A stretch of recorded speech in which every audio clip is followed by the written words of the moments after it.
Rain hammered the hospital windows like bullets as Sophia Mercer stumbled toward the exit, three cracked ribs screaming with every breath. She'd signed herself out against medical advice. No insurance, no money, no choice. But when she dialed home, the apartment sat silent. Her 12-year-old daughter Lila was gone. And Sophia knew exactly where she'd run, straight to the Bellucci estate, the fortress mansion where Sophia had scrubbed floors invisibly for 5 years, owned by the most feared man in New York's criminal underworld, Dante Bellucci. When Sophia arrived half-conscious at his door, she found Lila wrapped in cashmere blankets in Dante's private kitchen, bruises vivid on her small wrists from trying to shield her mother during another beating. Dante stood beside the child, cold and immaculate, a hurricane in tailored wool. The moment he saw Sophia's battered face, something inside him shattered. "You're under my protection now," he said quietly. "Both of you. Like that, hit the like button, drop your city in the comments so I can see how far this story travels, and stay until the end because what happens next will break you." Aki. The fluorescent lights in the hospital hallway made Sophia Mercer's vision swim. Every step sent jagged pain through her rib cage, sharp enough to steal breath. The nurse at the discharge desk had looked at her like she was insane when Sophia refused to stay overnight for observation. 3 cracked ribs. Severe bruising across her back and shoulders. Possible concussion. The doctor's voice had been flat, professional, careful not to ask the questions everyone already knew the answers to. "You really shouldn't leave," the nurse said again, holding the clipboard like a shield. "Not in your condition." Sophia signed the form anyway. Her hand shook so badly the signature looked like a child's scrawl. "I need to get home." "Is someone picking you up?" "Yes," Sophia lied. Outside, the rain hit her like a wall. Cold, relentless. The kind of October storm that turned Manhattan streets into rivers. Sophia didn't have an umbrella. Didn't have cab fare. Didn't have anything except the clothes she'd been wearing when Travis Kane had put his fist through her ribs 6 hours earlier. She walked 4 blocks to the nearest subway station, each breath a fresh lesson in agony. Commuters stared. A woman in a business suit looked away quickly, guilt flickering across her face. Nobody helped. Nobody ever did. The train ride home took 23 minutes. Sophia counted every second, her phone pressed against her ear, listening to the apartment landline ring and ring and ring into empty air. Lila should have answered by now. Lila always answered. Panic tasted like copper in Sophia's mouth. She tried Lila's cell phone next, the cheap prepaid she'd bought her daughter last Christmas. It went straight to voicemail. Dead battery or turned off. Either way, silence. The train lurched. Sophia's ribs screamed. She bit down on her sleeve to keep from making noise. When she finally reached the apartment building in Washington Heights, the stairs felt like mountains. 5th floor walk-up, no elevator. By the 3rd landing, Sophia was crying from the pain, gripping the railing with both hands, pulling herself upward step by step. The apartment door was unlocked. That was the first wrong thing. Sophia always locked the door. Always. Even when she ran out to grab milk. Even when Travis was passed out drunk on the couch. Especially then. She pushed inside. Lila? Empty living room. Blankets still tangled on the couch where Sophia had been sleeping for the past 6 months, ever since she'd stopped sharing a bed with a man whose hands had turned into weapons. The kitchen was dark. Lila's bedroom door stood open. The bed was made. Lila never made her bed. Sophia's phone was still in her hand. She dialed Lila's number again, and this time she heard it, faint, muffled, coming from inside the closet. Sophia yanked the door open and found Lila's cell phone on the floor, screen cracked, battery dead. Beside it was a note written in Lila's careful handwriting on a torn piece of notebook paper. "Mom, I went to Mr. Bellucci's house. I'm sorry. I had to. Love you." Sophia's legs gave out. She sat down hard on the edge of the bed, the note trembling in her hands, and for a moment the pain in her ribs was nothing compared to the terror clawing through her chest. The Bellucci estate. Dante Bellucci. Sophia had worked at that mansion for 5 years. Housekeeper. Invisible. The kind of employee who scrubbed toilets and polished silver and never made eye contact with the man who owned the place. She'd needed the job desperately after her late husband died, leaving her with a mountain of medical debt and a 6-year-old daughter to raise alone. The Bellucci household paid well, paid in cash, didn't ask questions. Everyone in the neighborhood knew what Dante Bellucci was. Crime lord, kingpin, the man who controlled half the underground economy in New York through fear and calculated brutality. People whispered his name like a curse, crossed the street when his motorcade passed. Sophia had seen enough during her years working in that house to know the whispers were true, and now her 12-year-old daughter had run straight to him. Sophia forced herself to stand. She had to move, had to think. The Bellucci estate was in Greenwich, Connecticut, an hour north by train, maybe more in this weather. She didn't have a car, didn't have cab money, didn't have... Her phone rang. Unknown number. Sophia answered, hand shaking. Hello? Ms. Mercer. The voice was male, calm, with the faint trace of an Italian accent. Not Dante, one of his men. Marco, maybe. The head of security. Your daughter is here. She's safe. Sophia's knees buckled again. She caught herself against the dresser. Is she hurt? No, but you need to come get her. I'm coming now. I don't have a car. A car is already waiting downstairs. The line went dead. Sophia looked out the window. 5 stories down, idling at the curb in the rain, was a black Mercedes sedan with tinted windows. The kind of car that cost more than Sophia had earned in her entire life. She grabbed her coat and ran. The driver didn't speak, didn't look at her, just opened the rear door, waited for Sophia to collapse into the leather seat, and pulled smoothly into traffic. The interior smelled like expensive cologne and something darker, gun oil, maybe. Sophia tried not to think about it. The drive took 53 minutes. Sophia watched the city lights blur past, her phone clutched in both hands, her ribs throbbing with every pothole. The driver took back roads through Westchester, avoiding highways, moving fast but careful. Professional. When they finally turned onto the private road leading to the Bellucci estate, Sophia felt her stomach twist.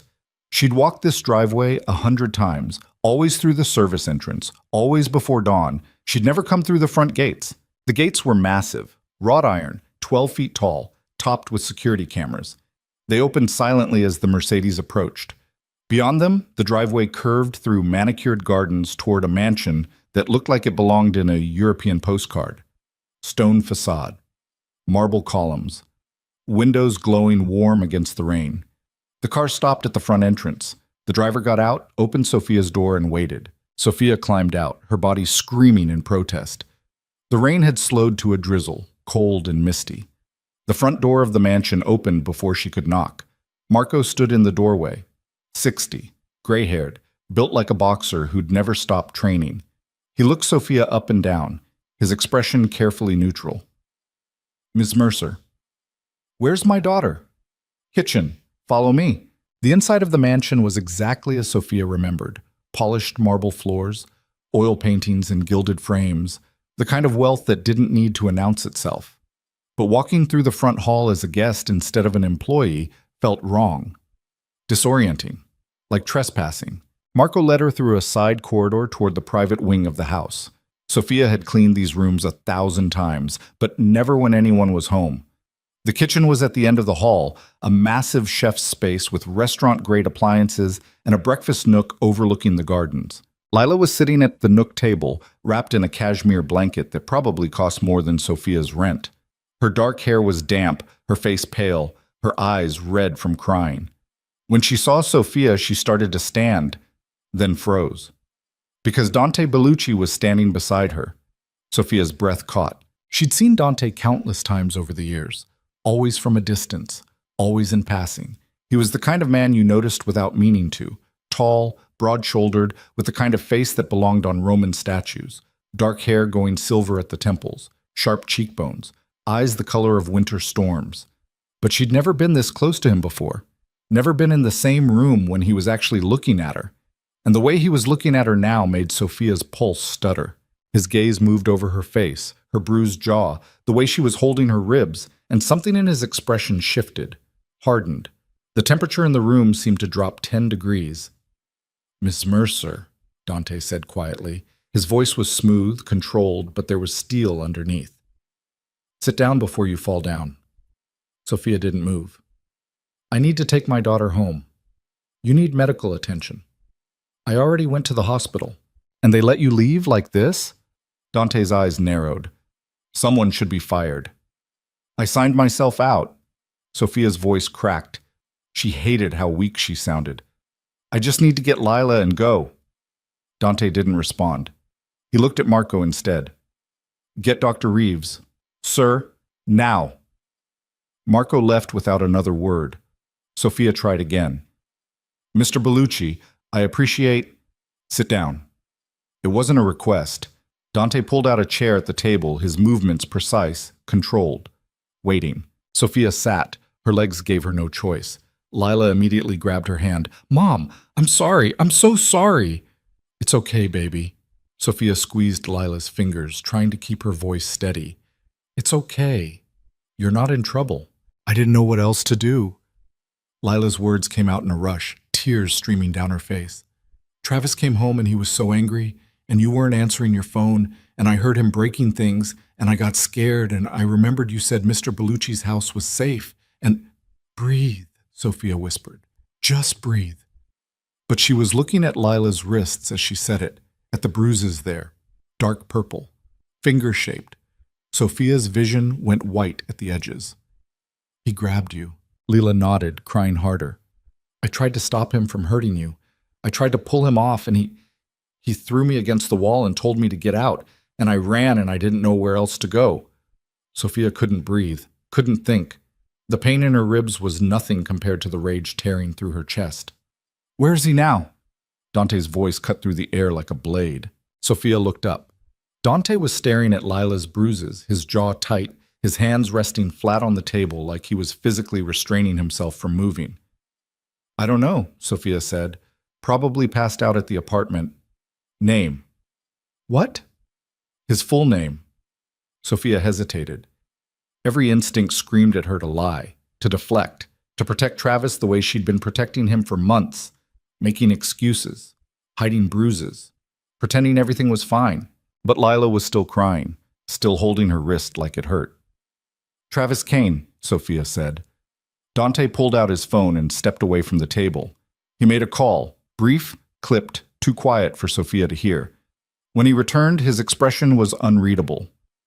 Dr. Reeves will be here in 10 minutes, Dante said. She'll examine both of you. That's not necessary. It wasn't a question. Sophia opened her mouth to argue, but Dante's gaze pinned her in place. Not cruel, not threatening, just absolute. You worked for me for 5 years, Dante said quietly. You were loyal, discreet. You never asked for anything. So I'm going to do something for you now, and you're not going to fight me on it. He glanced at Lila, then back at Sophia. You and your daughter are staying here tonight. Tomorrow we'll talk about what happens next. But right now, you're going to let the doctor check your ribs, you're going to eat something, and you're going to sleep somewhere safe. I can't just... Yes, Dante said. You can. Sophia didn't have the strength to argue. Didn't have the strength for anything except sitting in that chair, holding Lila's hand, trying not to fall apart completely. Dr. Reeves arrived 12 minutes later. A sharp-eyed woman in her 50s with a medical bag and no patience for nonsense. She examined Sophia first, confirmed the cracked ribs, rewrapped them properly, gave her prescription-strength painkillers and strict orders to rest. Then she turned to Lila. The bruises on Lila's wrists were bad but not broken. Dr. Reeves documented everything with photographs, her face carefully neutral, and left a written report with Dante before she left. By the time the exam was over, Sophia could barely keep her eyes open. The adrenaline was wearing off, leaving nothing but exhaustion and pain. Marco appeared again. Guest rooms are ready, sir. Dante nodded. He looked at Sophia. Can you walk? Yes. She couldn't. Not really. But she tried anyway, forcing herself to stand, and immediately her vision tilted sideways. Dante caught her before she hit the floor. His hands were steady, careful, supporting her weight without jarring her ribs. Sophia's face ended up pressed against his chest, and for one disorienting second all she could register was the scent of expensive fabric and the solid warmth of him. I've got you, Dante said quietly. Sophia wanted to argue, wanted to push away, wanted to be strong enough to stand on her own. But she wasn't, so she let him help her. Marco led the way upstairs. The guest wing was on the second floor, down a hallway lined with more oil paintings and antique furniture. He opened a door to a bedroom that looked like something out of a luxury hotel. King-sized bed, fireplace, ensuite bathroom with a soaking tub. "Your daughter's room is next door," Marco said, connected through the bathroom. Lila was already being led inside by one of the house staff, a middle-aged woman Sophia vaguely recognized from her years working here. Kind face, gentle voice. She was showing Lila the bed, the closet full of extra blankets, asking if she needed anything. Sophia wanted to follow, wanted to tuck Lila in herself, but her body was shutting down, ribs screaming, head swimming. Dante guided her to the bed. "Lie down." Sophia obeyed. The mattress felt like a cloud. She closed her eyes and heard Dante moving around the room, adjusting the thermostat, pulling curtains closed, setting a glass of water on the nightstand. "If you need anything," Dante said, "there's a phone on the desk. Dial 9. Someone will answer." Sophia opened her eyes. Dante was standing near the door, silhouetted against the hallway light, watching her with an expression she couldn't read. "Why are you helping us?" Sophia whispered. Dante was quiet for a long moment, then, "Because no one helped me when I needed it." He left before Sophia could respond. She lay in the dark, listening to the rain against the windows, and tried to make sense of everything that had just happened, tried to plan what came next, tried to think. But exhaustion dragged her under before she could finish a single thought. Sights. Sophia woke to sunlight streaming through unfamiliar windows and a moment of pure panic before she remembered where she was. The Bellucci estate. She sat up too fast. Her ribs punished her immediately, sending sharp pain through her chest. The prescription bottle Dr. Reeves had left was on the nightstand. Sophia dry swallowed 2 pills and forced herself to breathe slowly until the pain dulled to something manageable. The clock on the wall read 9:47 a.m. Sophia never slept past 6. She stumbled to the bathroom, marble tile, heated floors, a shower with 6 different heads, and found a note taped to the mirror in elegant handwriting. "Fresh clothes in the closet. Breakfast downstairs whenever you're ready." Marco's handwriting, probably. Sophia opened the closet. Inside were women's clothes in her exact size, jeans, sweaters, undergarments still in packaging. Someone had gone shopping. Sometime between last night and this morning, someone had driven to a store and bought her an entire wardrobe. She wanted to be angry about it, wanted to feel insulted. Instead, she just felt tired. She showered carefully, avoiding her ribs, and dressed in jeans and a soft gray sweater that probably cost more than her weekly paycheck. Then she checked on Lila. The connecting bathroom door was unlocked. Sophia pushed it open and found Lila's room empty, the bed neatly made. Panic spiked again, irrational, immediate, before Sophia heard voices downstairs. Lila's voice, laughing. Sophia followed the sound. The kitchen smelled like fresh bread and coffee. Lila was sitting at the breakfast nook again, wearing new clothes too, purple hoodie, clean jeans, and talking animatedly with an older man in a chef's coat. He was showing her how to braid dough, his hands patient, his accent thick and Italian. "Like this, Piccola," the chef was saying. 3 strands, over and under, see? Lila tried, her tongue poking out in concentration. "It keeps falling apart. That's how you learn. Try again." Sophia stood in the doorway, watching, her chest tight with something that wasn't pain. Lila looked happy. When was the last time Sophia had seen her daughter look happy? The chef noticed her first. "Ah, Ms. Mercer, good morning. Sit, sit. I'll bring coffee." "I can get it. Sit." Apparently everyone in this house had the same approach to giving orders. Sophia sat. The chef, Antonio, she remembered his name now, poured her a cup of coffee in a delicate porcelain mug and set it in front of her with a basket of fresh pastries. "You need to eat," Antonio said firmly. "Doctor's orders." "Dr. Reeves said that?" "I said that. I'm a doctor of food." Lila giggled. Sophia picked up a croissant. Still warm, flaky, and buttery, and better than anything she'd tasted in months. She ate it slowly, watching Lila work on her bread braid, and tried not to think about what happened next. Tried not to think about the apartment in Washington Heights. About Travis. About... "Good morning." Sophia turned. Dante stood in the kitchen doorway, dressed in charcoal slacks and a white dress shirt, looking like he'd already been awake for hours. Probably had been.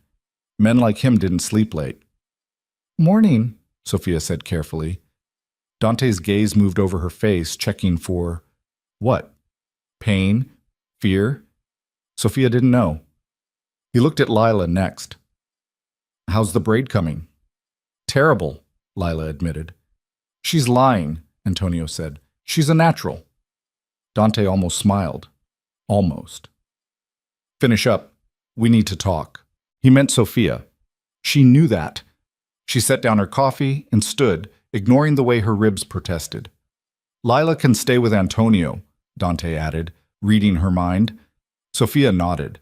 She followed Dante out of the kitchen, down another hallway, into a room she'd only ever seen from the outside. His private study. It was exactly what she'd expected. Dark wood paneling, floor-to-ceiling bookshelves, a massive desk that looked like it weighed 1,000 pounds, leather chairs, a fireplace with a portrait above it, some long-dead Bellucci ancestor glaring down at the room. Dante closed the door behind them. Sit, he said. Sophia sat. Dante didn't. He stood near the window, hands in his pockets, looking out at the gardens, silent for a long moment. Then, Travis Kane has a record, 2 prior domestic violence arrests, both charges dropped because the victims refused to testify. He's been fired from 4 jobs in the past 3 years. He owes $63,000 to 3 separate loan sharks, all with interest compounding daily. Sophia's stomach dropped. How do you... I had someone look into him last night. Dante turned to face her. He's dangerous, unstable, and the men he owes money to are getting impatient. That's not my problem anymore. It is if he comes after you to solve it. Sophia wanted to argue. Wanted to say Travis wouldn't do that. But she couldn't. Because he would. He'd already hit her for money. Already screamed at her for not having enough. Already, I can protect you, Dante said quietly. I don't need protection. Your daughter's bruises say otherwise. Sophia flinched. Dante crossed the room and crouched in front of her chair so they were eye level. Up close, his eyes were gray-green, sharp and unrelenting. Listen to me, Dante said. You can go back to that apartment and hope Travis doesn't kill you the next time he gets drunk. Or you can stay here until we figure out a permanent solution. I can't just... Yes, you can. Dante's voice was firm. You worked for me for 5 years. You were loyal, discreet. You never asked for anything. Let me return the favor.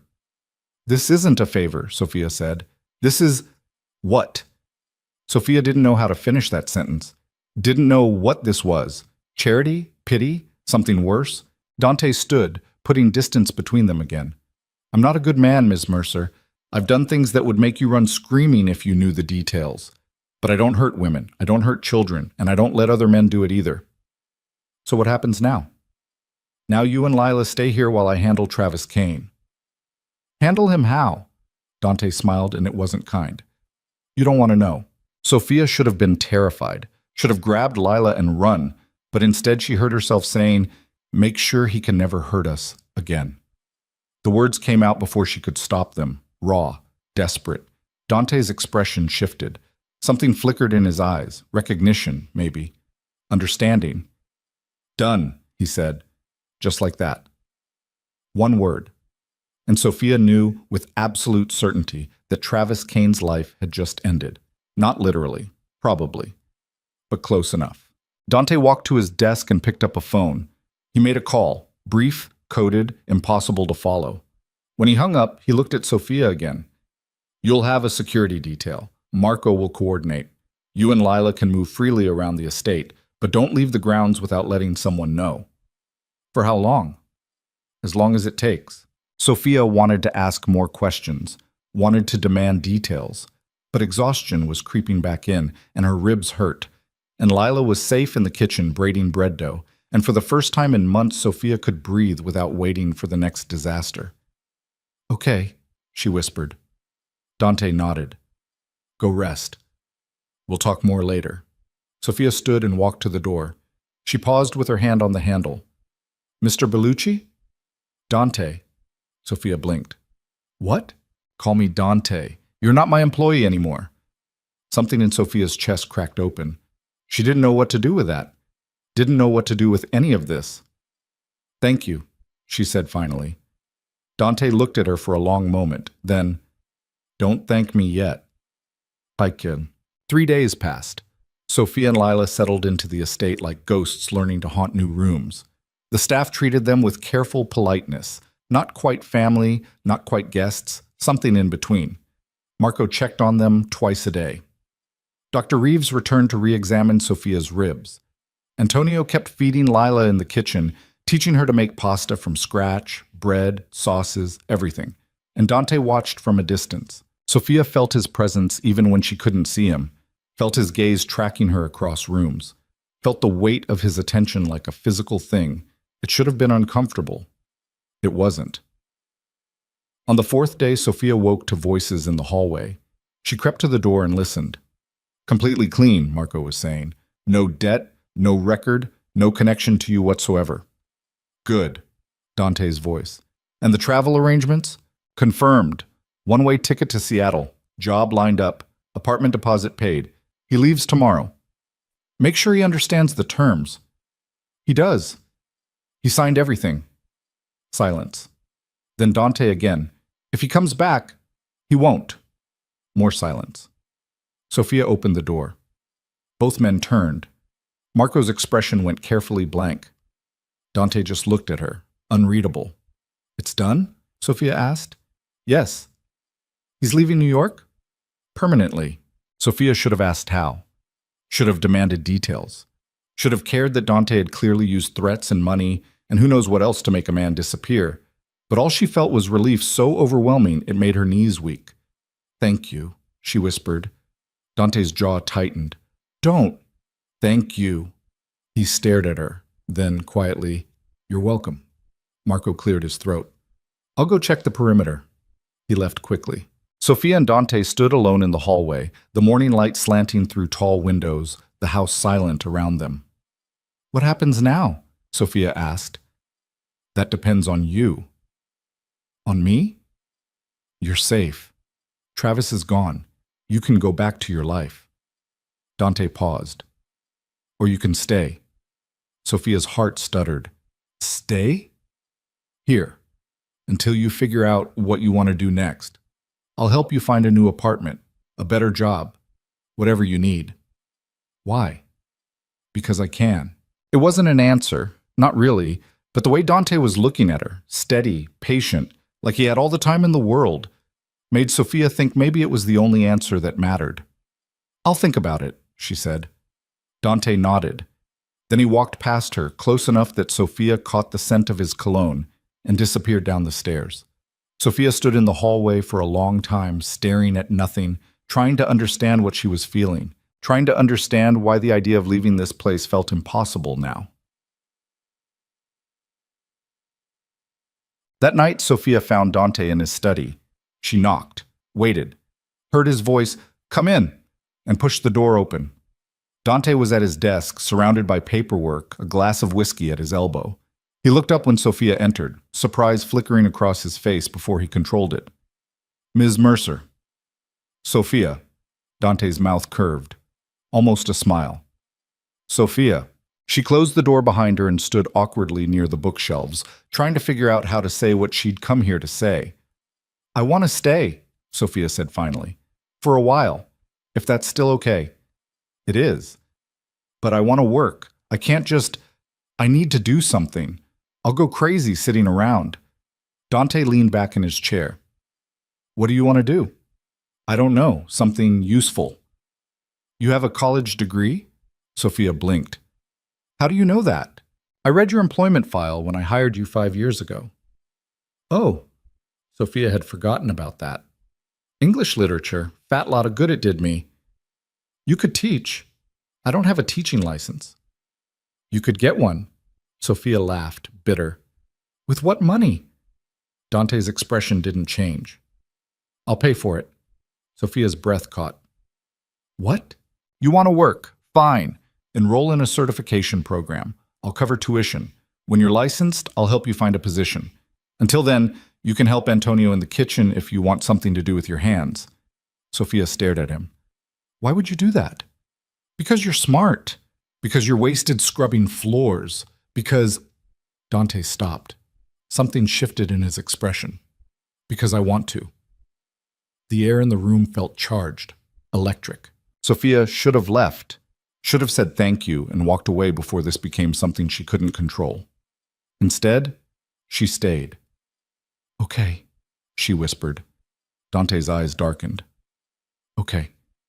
They looked at each other across the study, the fireplace crackling between them, and Sophia felt something dangerous begin to take root in her chest. Something that felt like hope, something that felt like desire, something that was going to destroy her if she wasn't careful. But she stayed anyway. The first week passed like a fever dream. Sophia enrolled in an online teaching certification program using the laptop Dante had someone deliver to her room, brand new, still in the box, with a note that said, "Only you'll need this." She spent mornings studying curriculum theory and pedagogy while Lila attended the private school on the estate grounds, a small academy Dante apparently funded for the children of his staff, though Sophia suspected most of those staff were actually the families of men who worked in less legal capacities. She didn't ask, didn't want to know. Afternoons, she helped Antonio in the kitchen, learned to make fresh pasta by hand, learned the difference between a sofrito and a battuto, learned that Antonio had worked for the Bellucci family for 37 years, and remembered when Dante was an angry teenager who broke his knuckles punching walls. He was feral back then, Antonio said one afternoon, rolling out dough with practiced efficiency. His father, Dio mio, that man was a monster, beat the boy bloody for every mistake, every perceived weakness. Sophia's hand stilled on the ravioli she was shaping. His father did that? Until Dante was old enough to fight back. Antonio's mouth pressed into a grim line. Then the old man had an accident, fell down the stairs, broke his neck. An accident. Antonio met her eyes. That's what the coroner said. Sophia looked down at the pasta dough, her stomach churning. She thought about Dante crouching in front of her chair, his voice steady and sure. I'm not a good man, Miss Mercer. I've done things that would make you run screaming if you knew the details. She should have been horrified. She wasn't, because she understood, in a way that made her chest ache, what it felt like to want someone dead, to imagine it, to crave it with such intensity that it stopped feeling like a sin and started feeling like survival. She'd thought it about Travis more times than she could count. Why are you telling me this?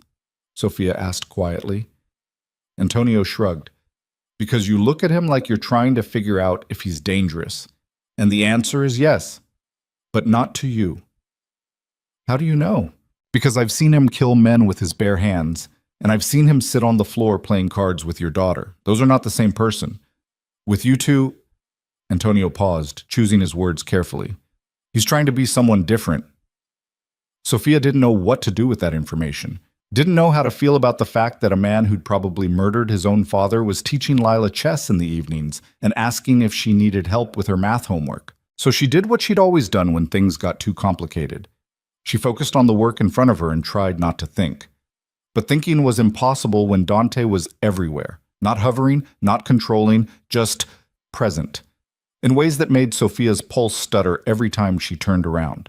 He appeared in the kitchen while she was cooking, leaning against the counter with a glass of wine, asking about her certification coursework. He sat across from her in the library while she studied, reading his own books in silence, the only sound the crackling fireplace and turning pages. He walked the gardens with her and Lila after dinner, hands in his pockets, listening to Lila chatter about her day without interrupting. And he looked at Sophia like she was the only person in the room, every time. It was maddening.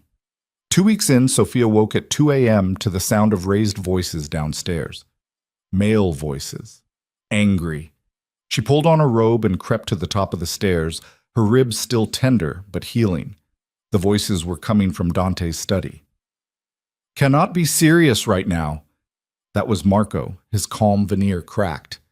I'm completely serious. Dante's voice, cold, final. She's a civilian. She has a child. This is insanity. This is my decision. Your father would never, My father, Dante said, each word sharp as a blade, is dead.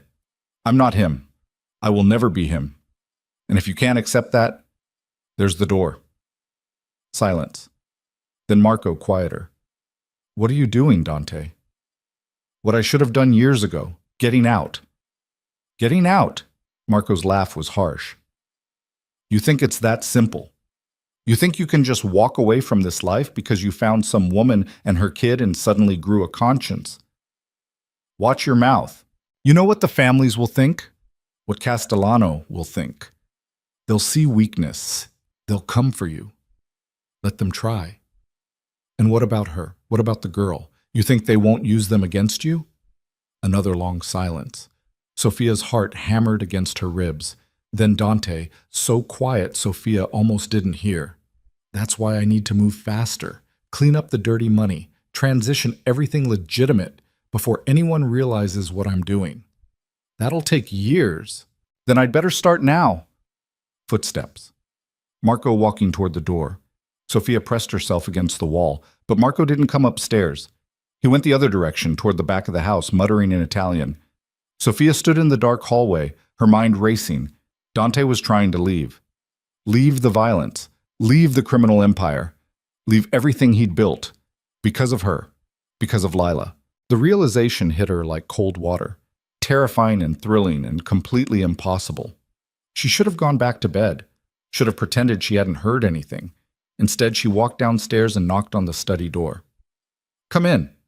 Dante was still at his desk, tie loosened, sleeves rolled up, looking exhausted in a way Sophia had never seen before. When he saw her, something in his expression shifted. Surprise, then something darker. You should be asleep, he said. I heard voices. Dante's jaw tightened. How much did you hear? Enough. He stood, poured himself a drink from the bar cart near the window. Didn't offer her one. Just drank in silence, staring out at the dark gardens. You're leaving, Sophia said. Not a question. Trying to. Because of us. Because of a lot of things. Dante turned to face her. But yes, you're part of it. That's insane. Probably. You can't just... People don't change like that, not overnight. I'm not changing overnight. I've been thinking about this for years. You just gave me a reason to finally do it. Sophia's hands were shaking. She clasped them together, trying to steady herself. What if it doesn't work? What if Marco's right, and people come after you? Then I'll handle it. That's not an answer. It's the only one I have. Dante set his glass down and crossed the room until he was standing directly in front of her, close enough that Sophia could feel the heat radiating off him. I know what I am, Sophia. I know what I've done. I'm not asking for forgiveness. I'm not pretending to be something I'm not. But I also know that if I keep living this life, I'll end up like my father, dead or alone or both. And I don't want that anymore. What do you want? The question hung between them. Dante's gaze dropped to her mouth, then back to her eyes. You really want to know? Sophia couldn't breathe, couldn't move. Yes. You. His voice was rough, raw.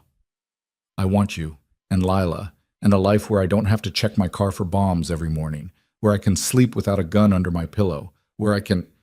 He stopped, swallowed hard. Where I can be someone worth knowing. Sophia's heart was trying to claw out of her chest. Dante, I know it's selfish. I know I have no right to want that. You've been through hell already. The last thing you need is... Sophia kissed him. She didn't think about it, didn't plan it, just grabbed his shirt and pulled him down and pressed her mouth to his before she could talk herself out of it. For a second, Dante froze. Then he kissed her back. It wasn't gentle, wasn't soft. It was desperate and messy, and tasted like whiskey and years of wanting things they couldn't have. Dante's hands came up to frame her face, careful of her still healing ribs, and Sophia made a sound she didn't recognize, half sob, half gasp. When they finally broke apart, both breathing hard, Dante rested his forehead against hers. This is a terrible idea, he whispered. I know. You should run, take Lila and disappear and never look back. I know. So why aren't you? Sophia pulled back enough to meet his eyes. Because I'm tired of running, because Lila's happy here, because... Her voice cracked. Because when I look at you, I don't see a monster. I see someone who's trying, and maybe that's stupid. Maybe I'm fooling myself, but I don't care anymore. Dante's thumb brushed across her cheekbone. You're not fooling yourself. Then prove it. How? Keep trying, keep getting out, and let me help. Sophia, I'm not fragile, Dante. I'm not some damsel who needs protecting from the truth. I've lived through hell. I can handle whatever comes next, but I need you to stop treating me like I'm made of glass. Dante stared at her for a long moment. Then quietly, okay. Okay? I'll stop protecting you from the truth, but you have to promise me something. What? If it gets too dangerous, if staying here puts you or Lila at risk, you leave. No arguments, no hesitation. You take her and go. Sophia wanted to argue, wanted to say she'd never leave, but the look in Dante's eyes stopped her. Okay, she whispered. Dante kissed her again, slower this time, and Sophia let herself sink into it. Let herself feel the warmth of his hands and the solid weight of him and the impossible hope blooming in her chest. When they finally pulled apart, Dante's expression was softer, almost vulnerable. Go back to bed, he said. Before I do something we'll both regret. Sophia smiled despite herself. Like what? Like ask you to stay. Would that be so bad? Yes, because you'd say yes, and then neither of us would sleep. Heat flooded Sophia's face.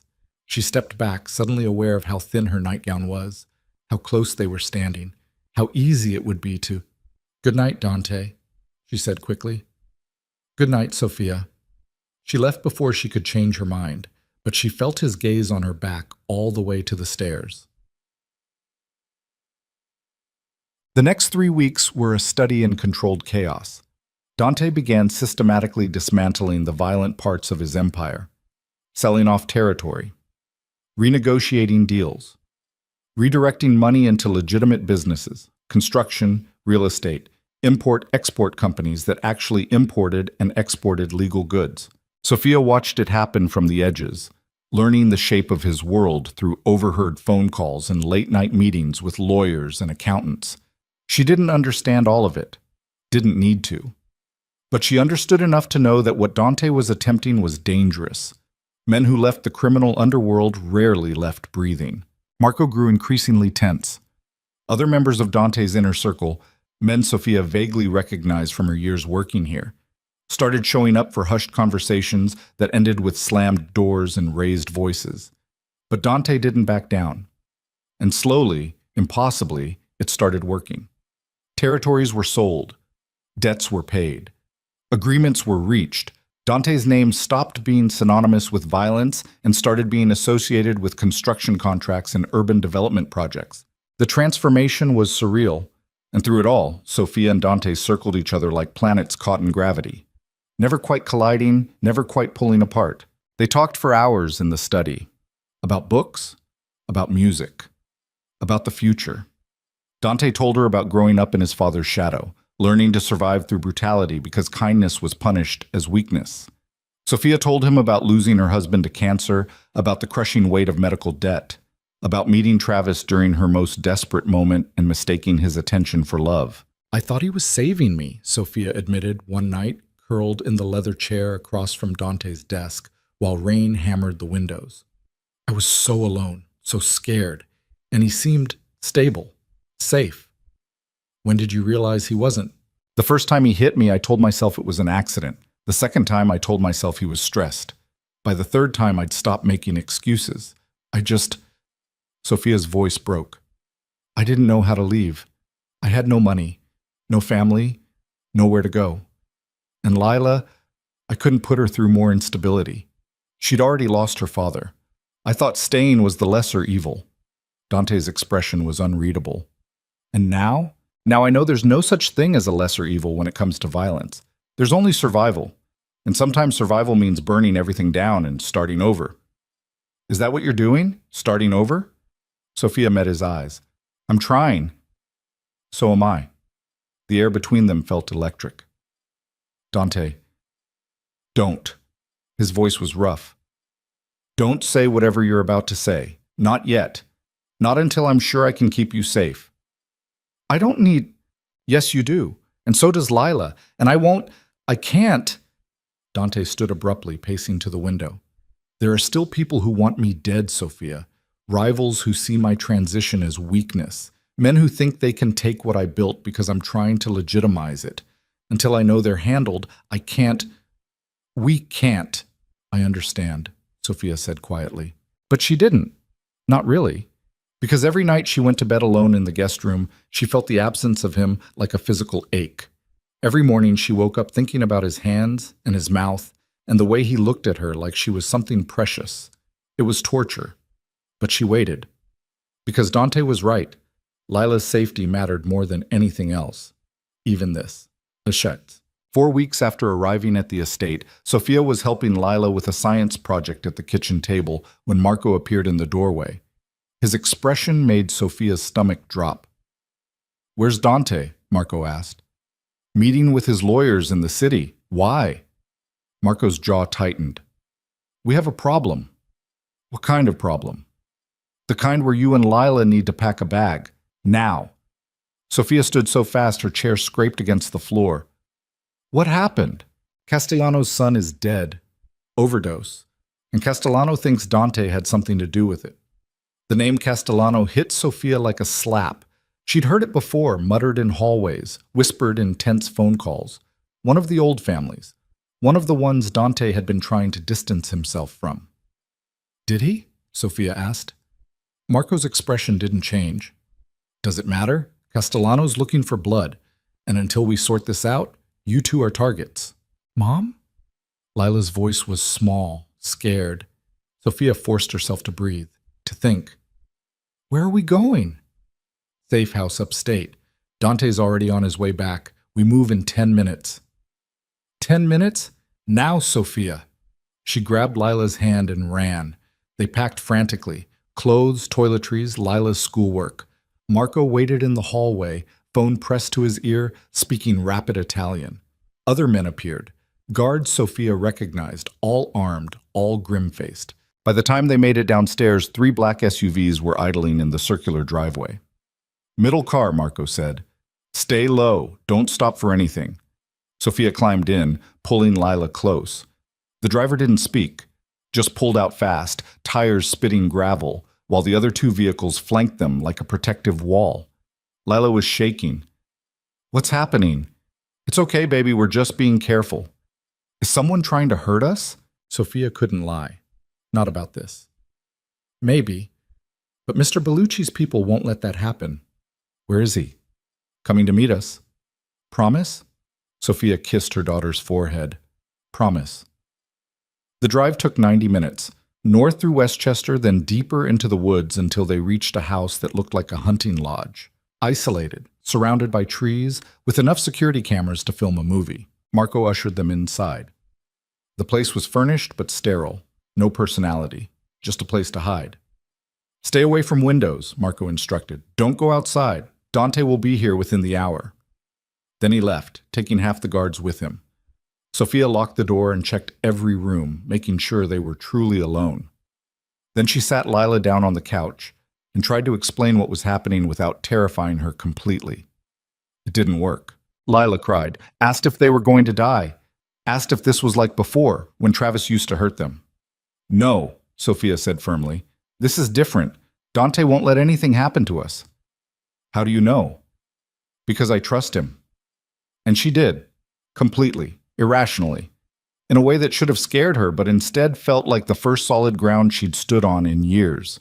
Dante arrived 73 minutes later. Sophia heard the vehicles pull up, heard Marco's voice barking orders, and then the door opened and Dante walked in looking like he'd aged a decade in the past 2 hours.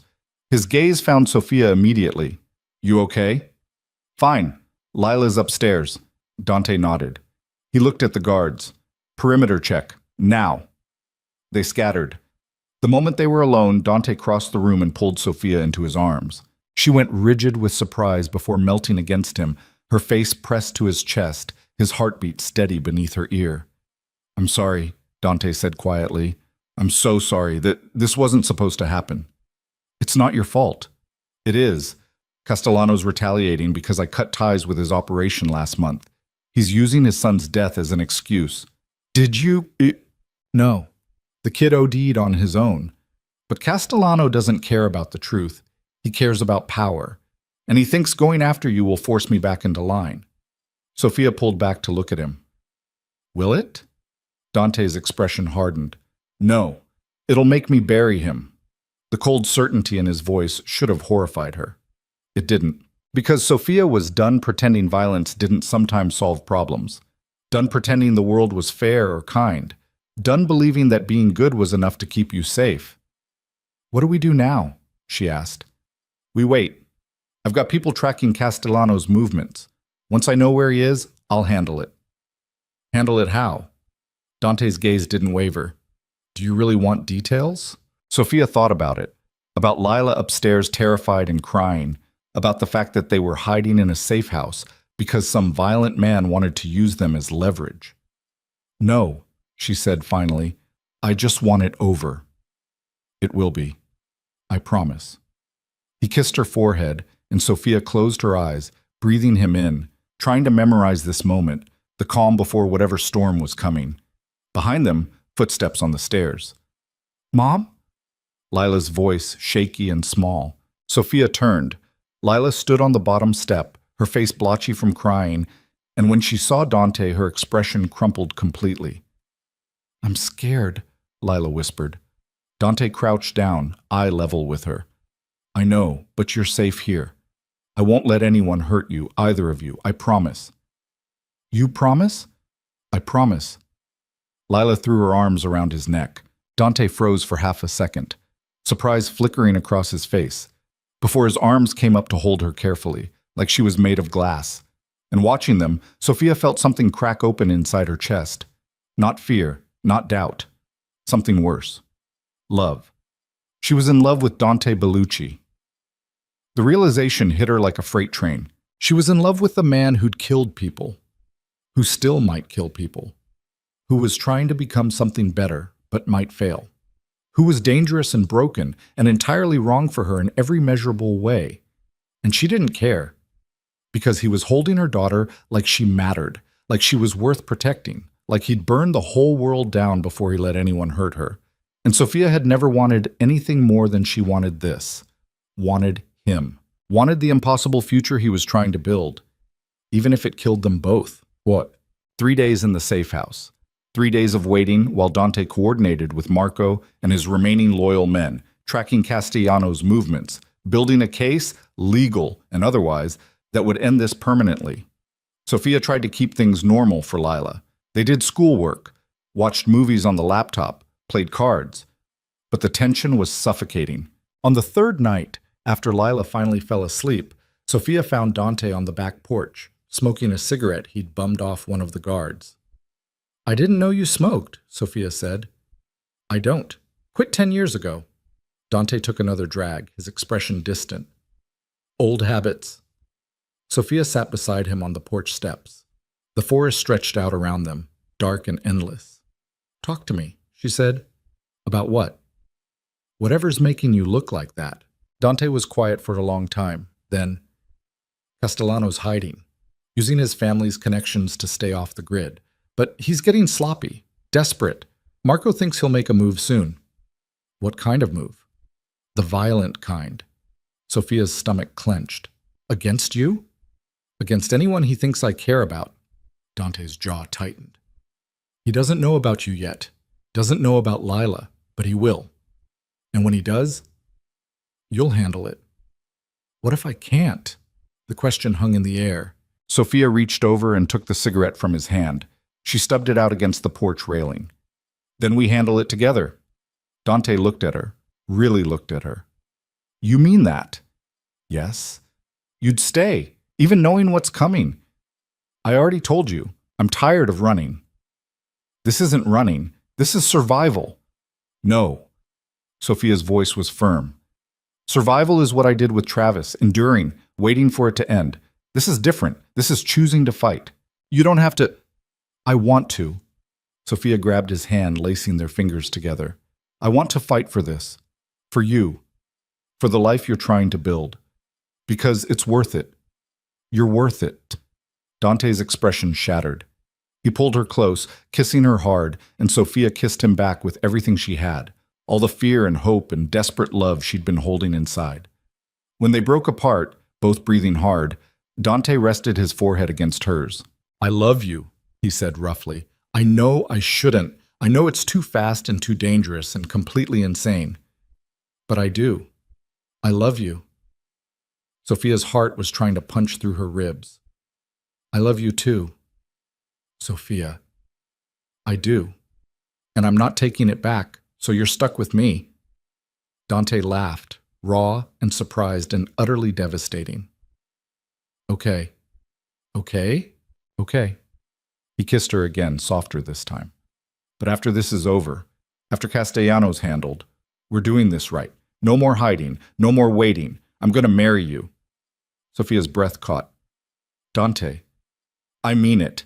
You and Lila, my family, the only thing that matters anymore. Tears burned Sophia's eyes. You haven't even asked. I'm not asking. I'm telling you what's going to happen. Dante's thumb brushed across her cheek. Unless you're planning to say no, I'm not. Good. They sat together on the porch in the dark, holding each other, and for a few stolen moments, Sophia let herself believe it was possible, that they could have this, that love could survive violence, that broken people could build something whole. Then her phone buzzed. Marco's name on the screen. Dante answered. Talk. Sophia couldn't hear Marco's side of the conversation, but she watched Dante's expression shift, shock, then fury, then something colder. When? Dante's voice was clipped. Pause.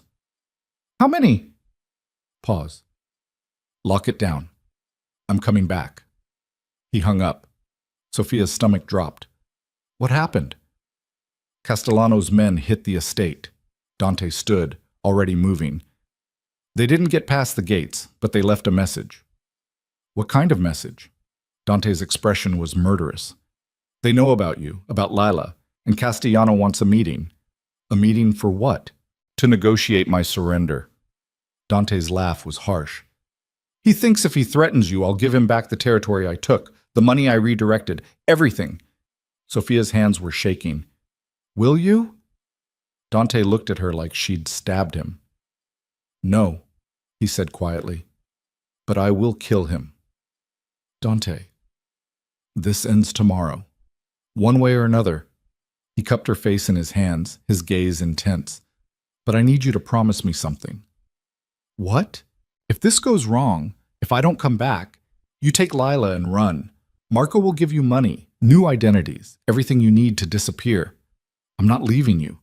Promise me, Sophia. She wanted to argue, wanted to fight, but the look in his eyes stopped her. I promise, she whispered.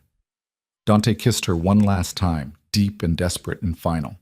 Then he was gone, and Sophia stood alone on the porch, watching the taillights disappear into the forest, wondering if she'd just said goodbye to the only man she'd ever truly loved, wondering if she'd ever see him again, wondering if this was how her story ended, not with safety, not with peace, but with blood. Sophia didn't sleep. She sat in the darkened living room of the safe house, phone clutched in her hand, watching the minutes crawl past on the clock above the fireplace. 3 a.m. became 4. 4 became 5. The guards rotated shifts outside, their footsteps crunching on gravel, their radios crackling with static and coded phrases Sophia didn't understand. Lila slept upstairs, finally exhausted from crying herself into unconsciousness around midnight. Sophia had held her until the trembling stopped, whispering promises she wasn't sure she could keep, promises that everything would be okay, that Dante would come back, that they were safe. Lies felt easier than the truth. At 5:47 a.m., headlights cut through the windows. Sophia was on her feet instantly, heart hammering. She moved to the window, staying to the side like Marco had taught her, and watched 3 black SUVs pull into the driveway. The middle vehicle's door opened. Dante stepped out. Relief hit Sophia so hard her knees buckled. She grabbed the door frame to stay upright, watching as Dante spoke briefly with Marco, his expression unreadable even from a distance.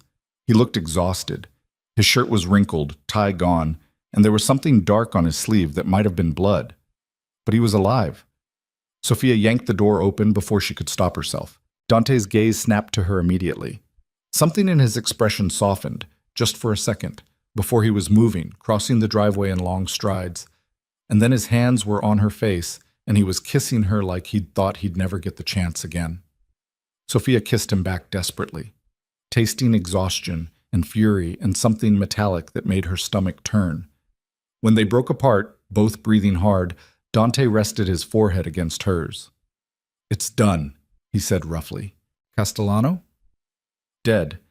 His entire operation dismantled. The families have been notified. There won't be retaliation." Sophia pulled back to look at him. "You're sure?" "I'm sure." Dante's jaw tightened. "I made it very clear what happens to anyone who threatens you or Lila. Very clear." The cold certainty in his voice should have scared her. It didn't. "Come inside," Sophia whispered. "You look like you're about to fall over." Dante nodded. He let her lead him into the house, past the guards who averted their eyes respectfully, into the kitchen where Sophia poured him a glass of water and watched him drink it like a man dying of thirst. "When's the last time you slept?" she asked. "What day is it?" "Dante." "I'm fine." "You're not." Sophia crossed her arms. "Sit down before you pass out." For a moment she thought he'd argue. Then he pulled out a chair and sat heavily, elbows on the table, head in his hands. Sophia moved behind him and placed her hands on his shoulders. She could feel the tension coiled in every muscle, tight as piano wire. Slowly, carefully, she started kneading the knots, working her thumbs into the rigid muscles of his neck. Dante made a sound that was almost a groan. "You're trying to kill me," he muttered. "I'm trying to help you relax." Same thing. Despite everything, Sophia smiled. She kept working, feeling the tension gradually ease under her hands, and after a few minutes, Dante's breathing deepened, steadied. "Tell me what happened," Sophia said quietly. "You don't want to know." "Yes, I do." Dante was silent for a long moment. Then, "Castellano was hiding in a warehouse in Red Hook. We cornered him there with 6 of his men. He tried to negotiate, said if I gave him back the territory and paid reparations for his son's death, he'd leave you alone." "What did you say?" "Nothing. I shot him in the head." Sophia's hands stilled. Dante continued, his voice flat and emotionless. "His men tried to retaliate. Marco's team handled it. By the time the police arrived, and they took their time arriving, the scene was clean, self-defense. Castellano had pulled a weapon. Witnesses confirmed it. Case closed. Witnesses you paid. Witnesses who value their lives." Sophia resumed the massage, processing this. Processing the fact that the man sitting in front of her had killed someone less than 3 hours ago and was now calmly describing it like a business transaction. She should have been horrified. She wasn't. "Do you regret it?" Sophia asked. "No." "Do you feel guilty?" "No." Dante turned to look at her, his expression serious. "He threatened my family. There's no coming back from that. Not in my world. Not in any world. I'm not your family yet." "Yes," Dante said quietly. "You are." Something in Sophia's chest cracked wide open. She leaned down and kissed the top of his head, breathing in the scent of him, smoke and cologne and something darker she didn't want to identify. "Go shower," she whispered. "I'll make coffee." Dante stood, catching her hand as he passed. "Thank you." "For what?" "For not running." He disappeared upstairs before Sophia could respond. She stood in the kitchen, listening to the water run, and tried to understand what she'd become. Who she'd become. A woman who didn't flinch when the man she loved admitted to murder. A woman who understood that sometimes violence was the only answer. A woman who'd stopped believing in fairy tales and started believing in survival. Maybe that made her a monster too. Or maybe it just made her human. They returned to the estate that afternoon. The damage from Castellano's attack was minimal. Bullet holes in the front gate, scorch marks on the driveway where someone had thrown a Molotov cocktail that didn't ignite properly. The security team was already repairing everything, working with grim efficiency. Inside, the house felt different, quieter, like it was holding its breath. Lila immediately disappeared into the kitchen to find Antonio, seeking comfort in the familiar routine of baking. Sophia let her go. Let her process this her own way. Marco appeared in the front hall, phone in hand, expression tight. "We need to talk." Dante nodded. He looked at Sophia. "Give us a minute?" "Of course." She went upstairs, but she didn't go far, just stood at the top of the landing, listening. "3 families are asking questions," Marco was saying. "They want to know why you went scorched earth on Castellano without consulting the council first." I don't answer to the council anymore? That's the problem. You can't just... Dante, you're making enemies, powerful ones. Let them come. You're not hearing me. Marco's voice rose. You think killing Castellano solved everything? You think this is over?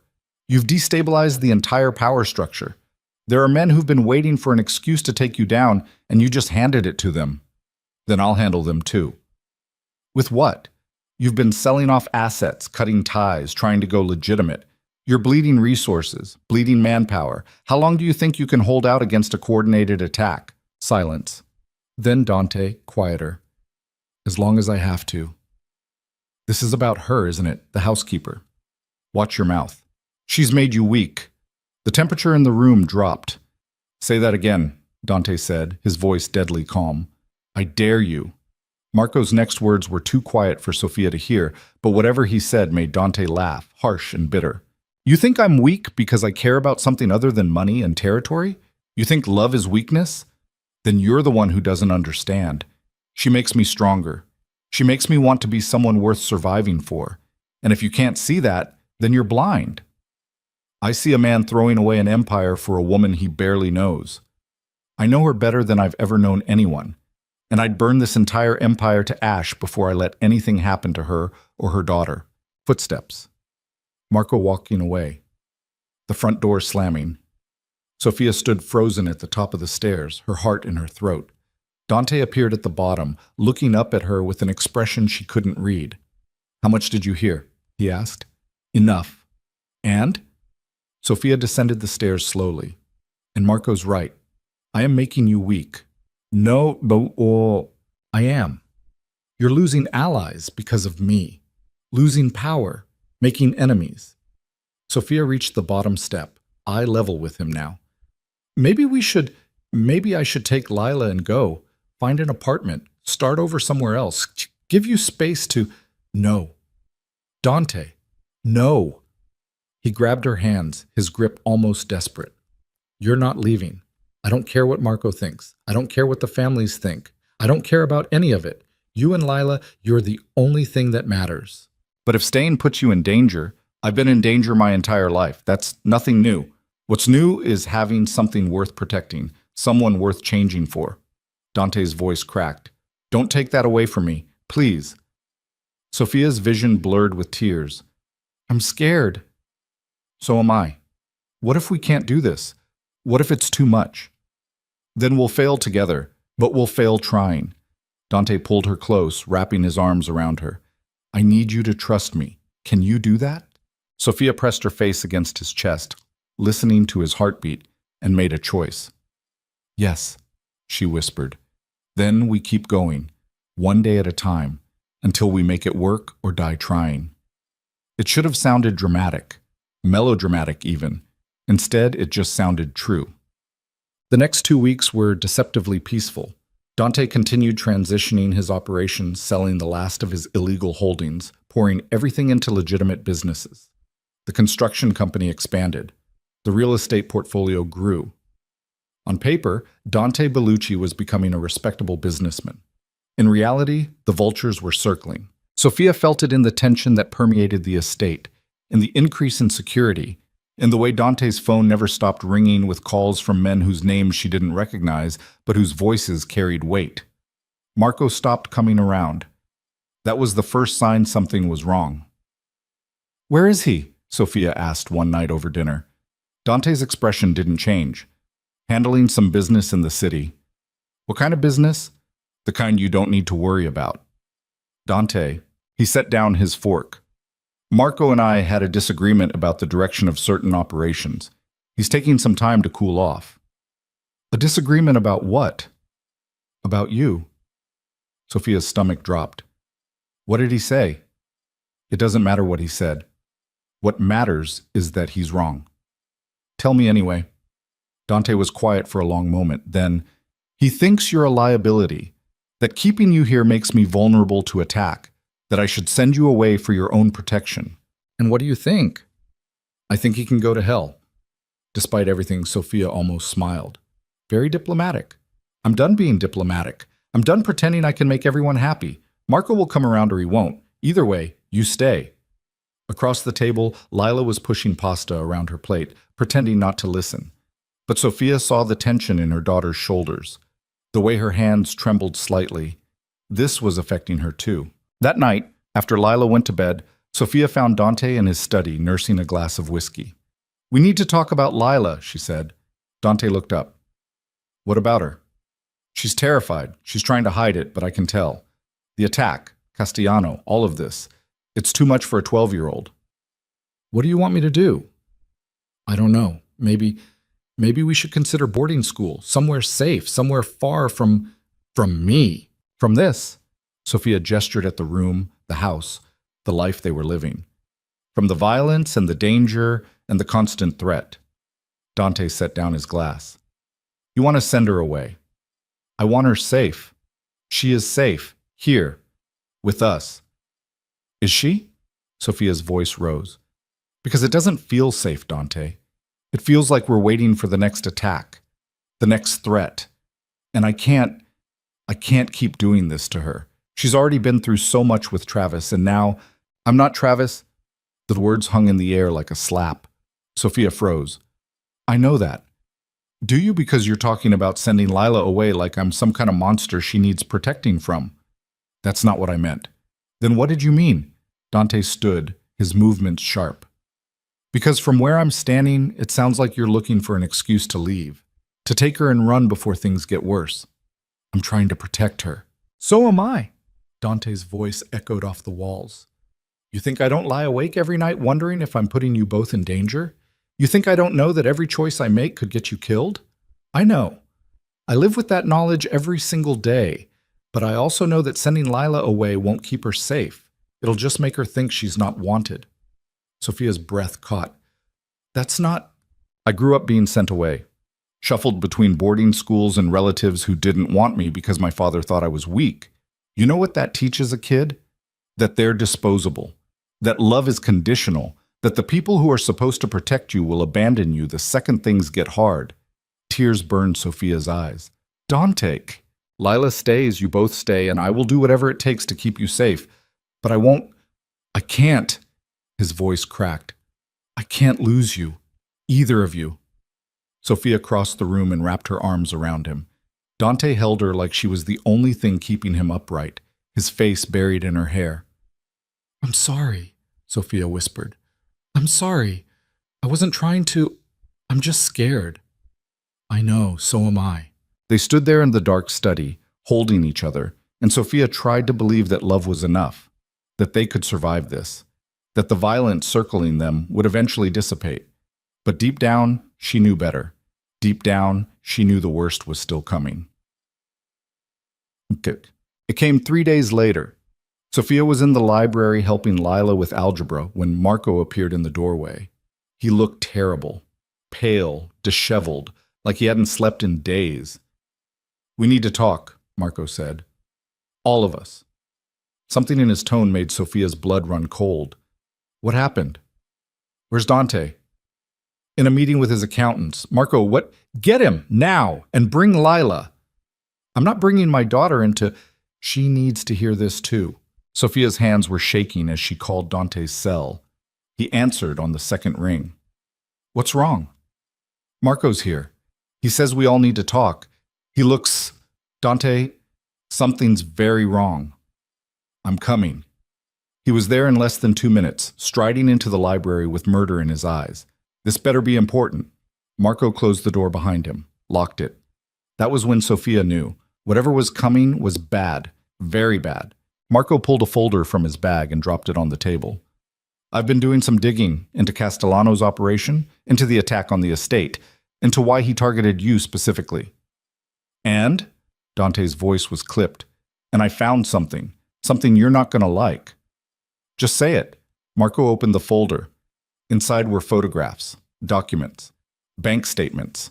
He pushed one across the table. It was a wire transfer, dated 3 weeks before Castellano's attack, $50,000. From an account Sophia didn't recognize, to Castellano's personal holding company. "What is this?" Dante asked. Marco pushed another document forward. "This is the account information for the sender." Sophia's heart stopped, because she recognized the account number. It was hers. The one Dante had opened for her when she first agreed to stay.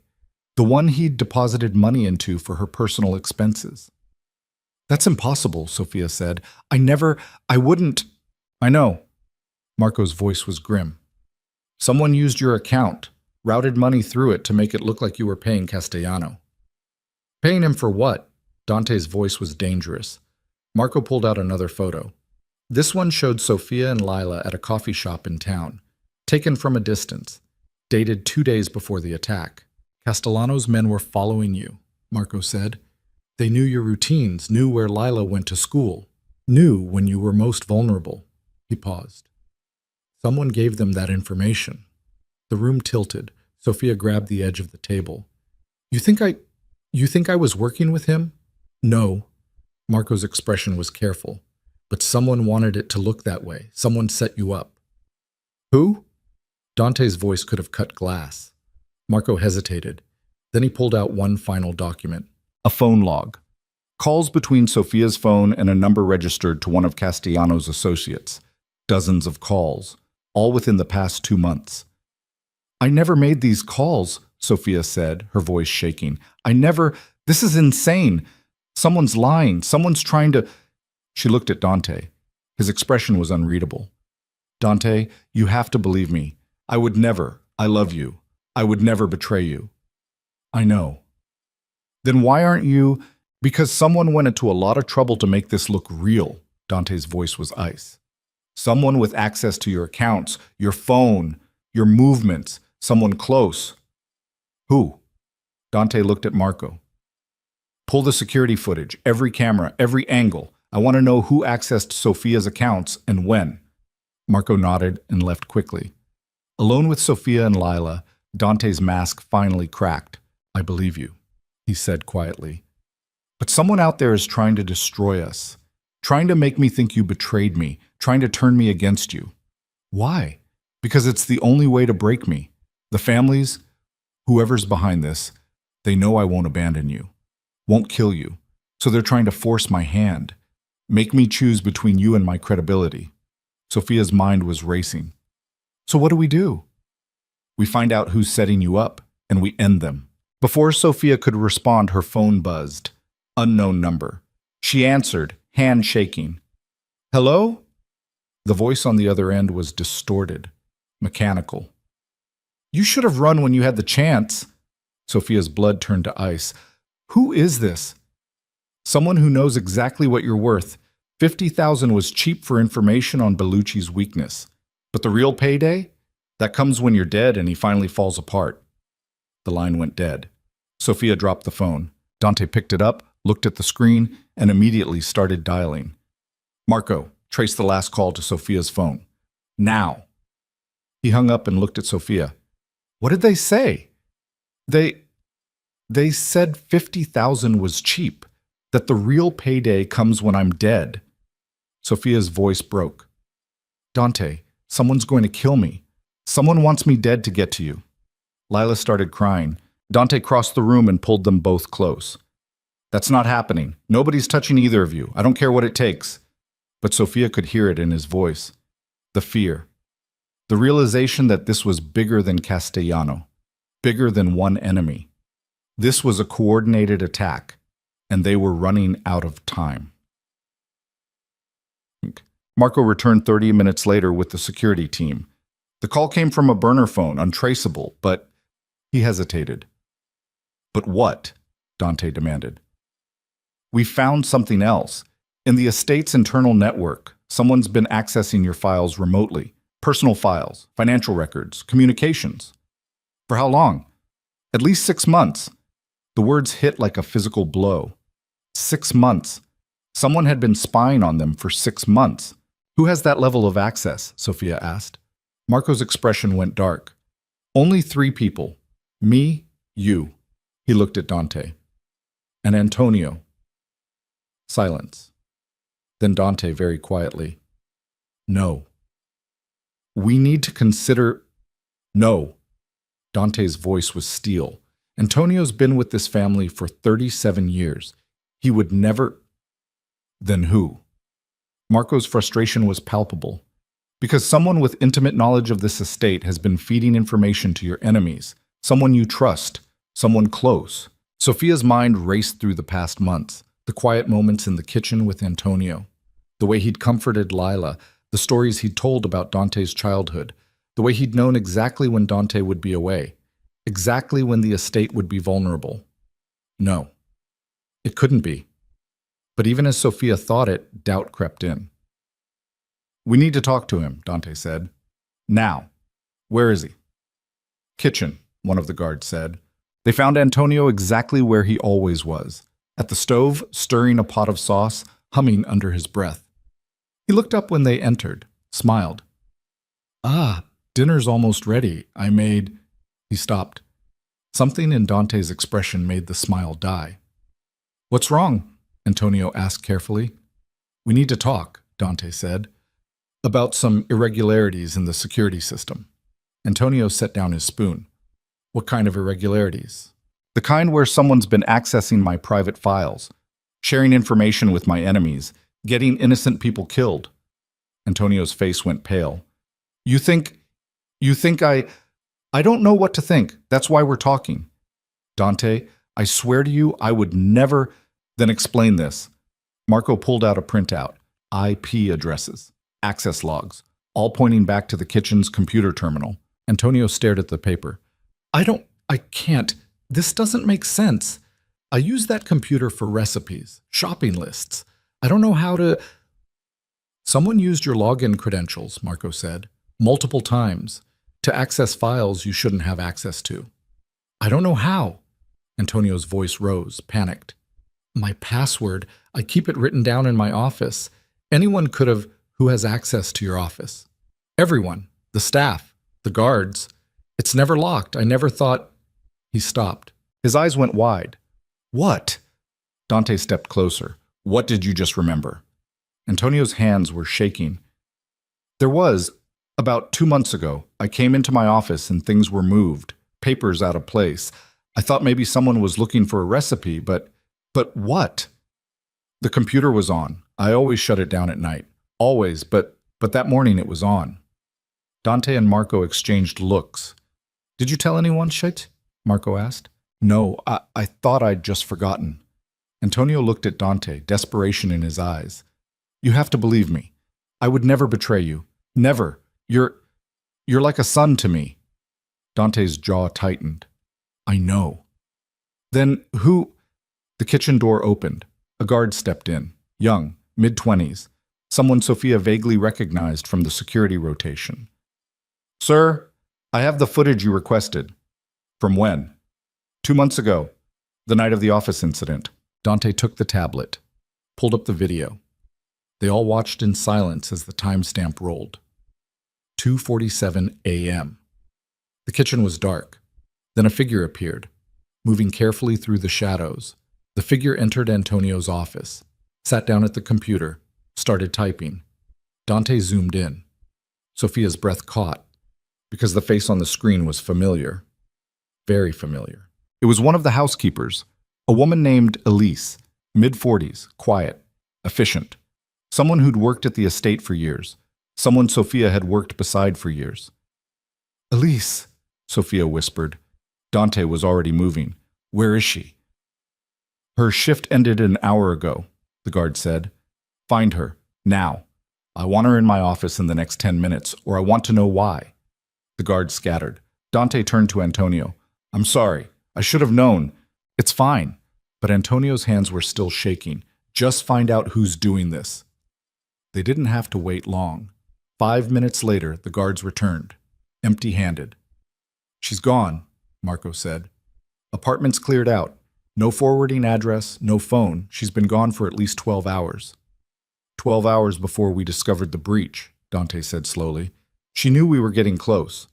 Someone warned her. Or she was smart enough to know when to run." Sophia's mind was spinning. "Elise worked here for years. What would she gain from—" Marco pulled out his phone, started typing. His expression went dark. "What?" Dante demanded. "Elise Moreau. Not her real name. Real name is Elise Castellano." The room went silent. "Castellano," Sophia repeated. "As in his niece." Marco's voice was grim. She's been here for 3 years, working, watching, reporting back. Dante's expression was murderous. And I never knew. I hired her, trusted her, let her into my home. She played the long game, Marco said, waited until you were vulnerable, until you had something worth losing. Then she struck. Where is she now? If I had to guess, with whoever's pulling the strings, whoever wants you destroyed. Sophia felt sick. 3 years. This woman had been in their lives for 3 years, pretending to be loyal, pretending to care, all while feeding information to people who wanted them dead. And Sophia had never suspected, never even questioned. We need to find her, Dante said, but now, before she... His phone rang. Unknown number. He answered, put it on speaker. The same distorted voice from before. Still looking for answers, Bellucci?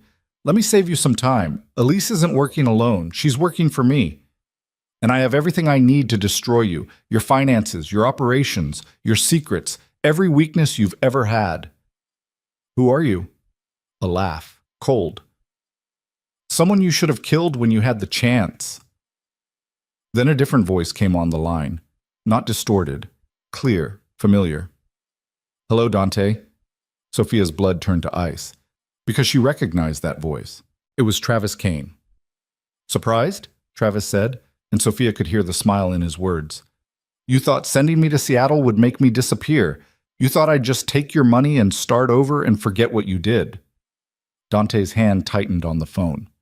You signed the agreement. I signed under duress, doesn't count. But that's okay, because while you were busy playing house with my family, I was making new friends. Friends who hate you just as much as I do. Friends who want to see you bleed. If you touch them, touch them? Dante, I've been touching them for months. Watching Sophia smile at you. Watching Lila call you family. Watching you take everything I had and claim it as yours. Travis's voice turned vicious. But that ends now. Because I'm coming for what's mine, and when I'm done, you'll wish you'd killed me when you had the chance. The line went dead. Sophia couldn't breathe, couldn't think. Travis was alive. Travis was working with Dante's enemies. Travis was coming for them. And this time, there was nowhere left to run. The phone clattered to the floor. Sophia couldn't move, couldn't breathe. The sound of Travis's voice echoed in her skull like a gunshot, each word carving deeper into the fragile sense of safety she'd built over the past months. He was alive. He was coming. And he wasn't alone. Dante bent down, picked up the phone with movements so controlled they looked mechanical. His face had gone blank. Not calm, not peaceful, but emptied of everything except cold calculation. When he finally spoke, his voice could have frozen blood. Marco, full lockdown, now. Marco was already moving, barking orders into his radio. Within seconds, alarms began shrieking through the estate. Metal shutters slammed down over windows. Doors locked with heavy metallic thuds. Outside, Sophia could hear vehicles moving, guards taking positions, the organized chaos of a fortress preparing for siege. Lila grabbed Sophia's arm, her fingernails digging in hard enough to hurt. Mom, what's happening? Who was that? Sophia opened her mouth, but nothing came out.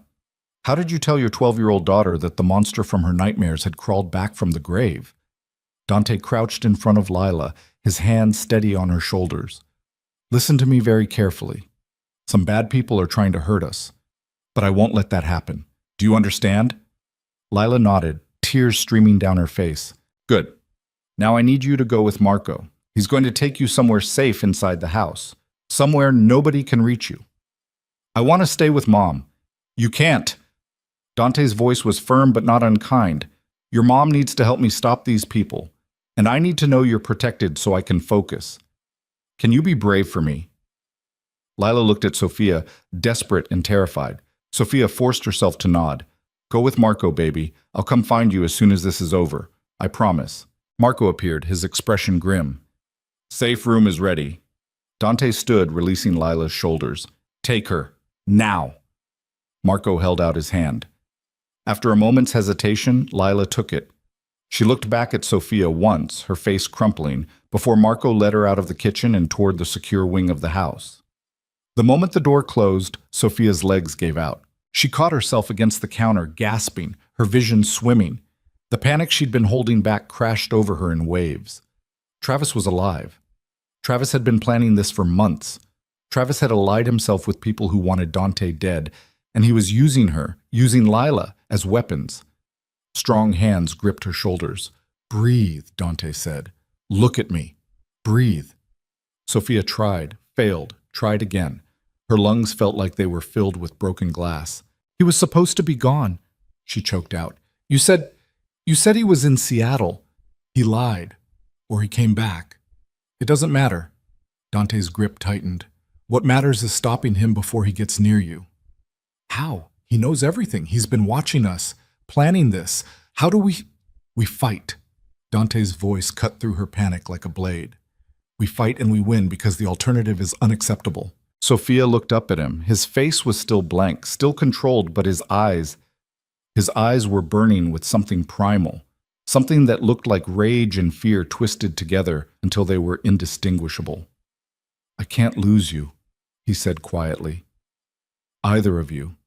I will burn this entire city to the ground before I let him take you back." "Dante?"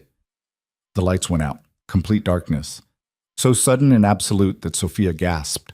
Then emergency generators kicked in, bathing everything in dim red light. "They cut the main power," someone shouted from the hallway. "Multiple breach points at the perimeter fence." Dante's hand found Sophia's in the darkness. "Stay close to me. Don't let go."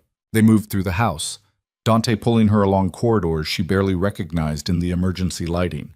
Armed guards rushed past them, heading toward the exits. Radios crackled with overlapping voices reporting positions, coordinates, threats. "East gate compromised. 3 hostiles moving through the gardens. Shots fired, north wing."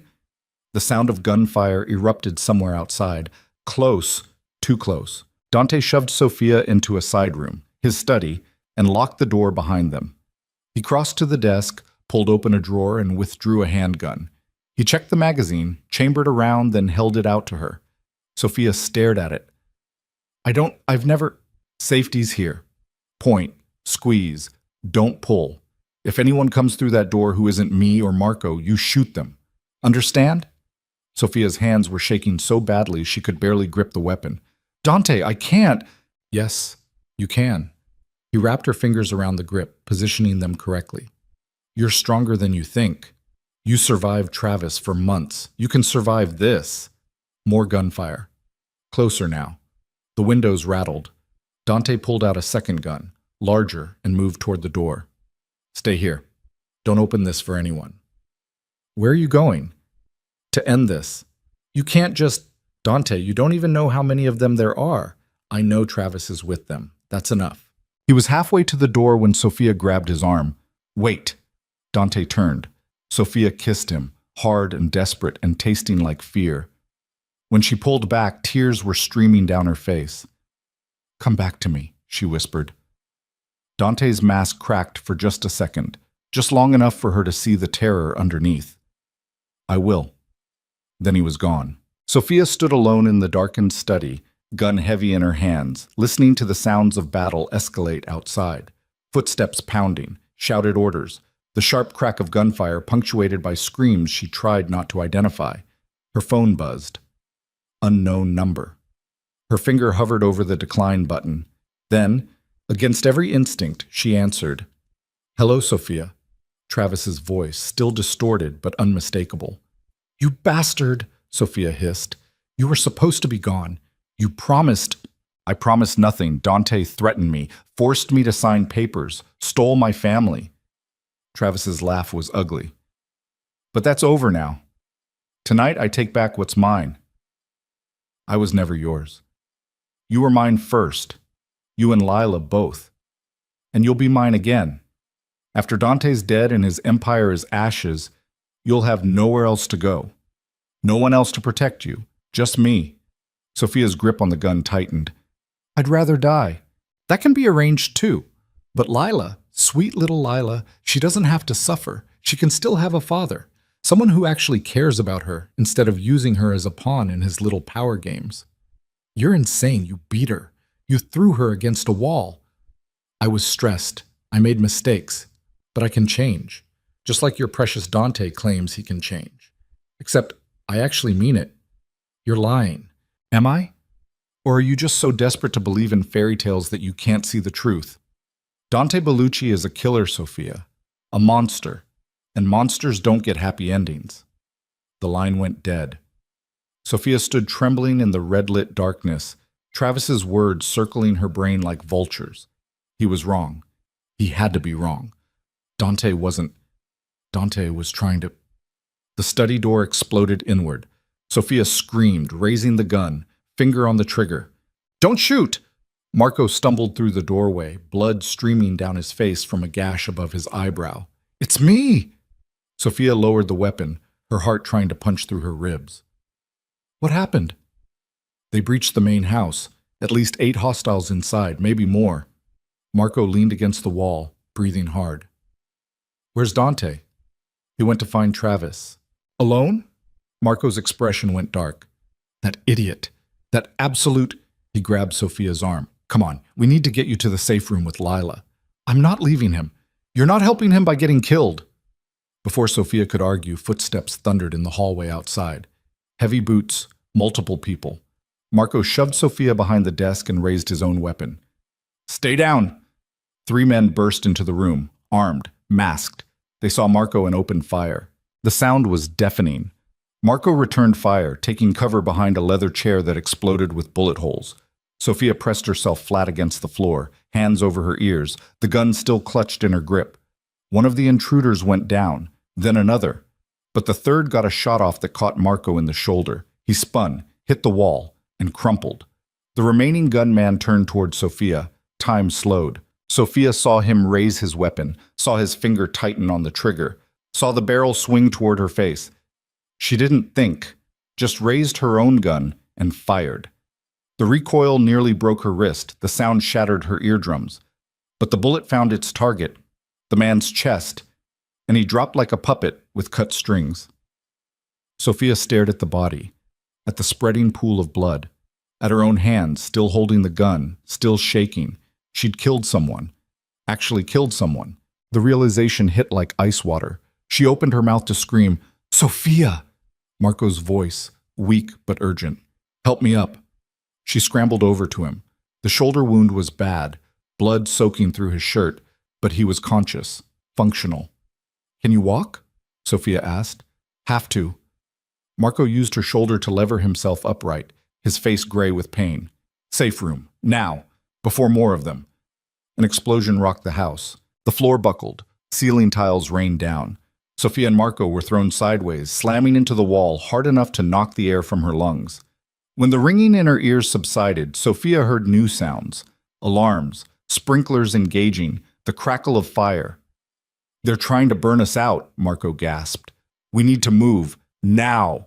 He pulled her toward the door and they stumbled into the hallway together. Smoke was already filling the corridor, thick and black and choking.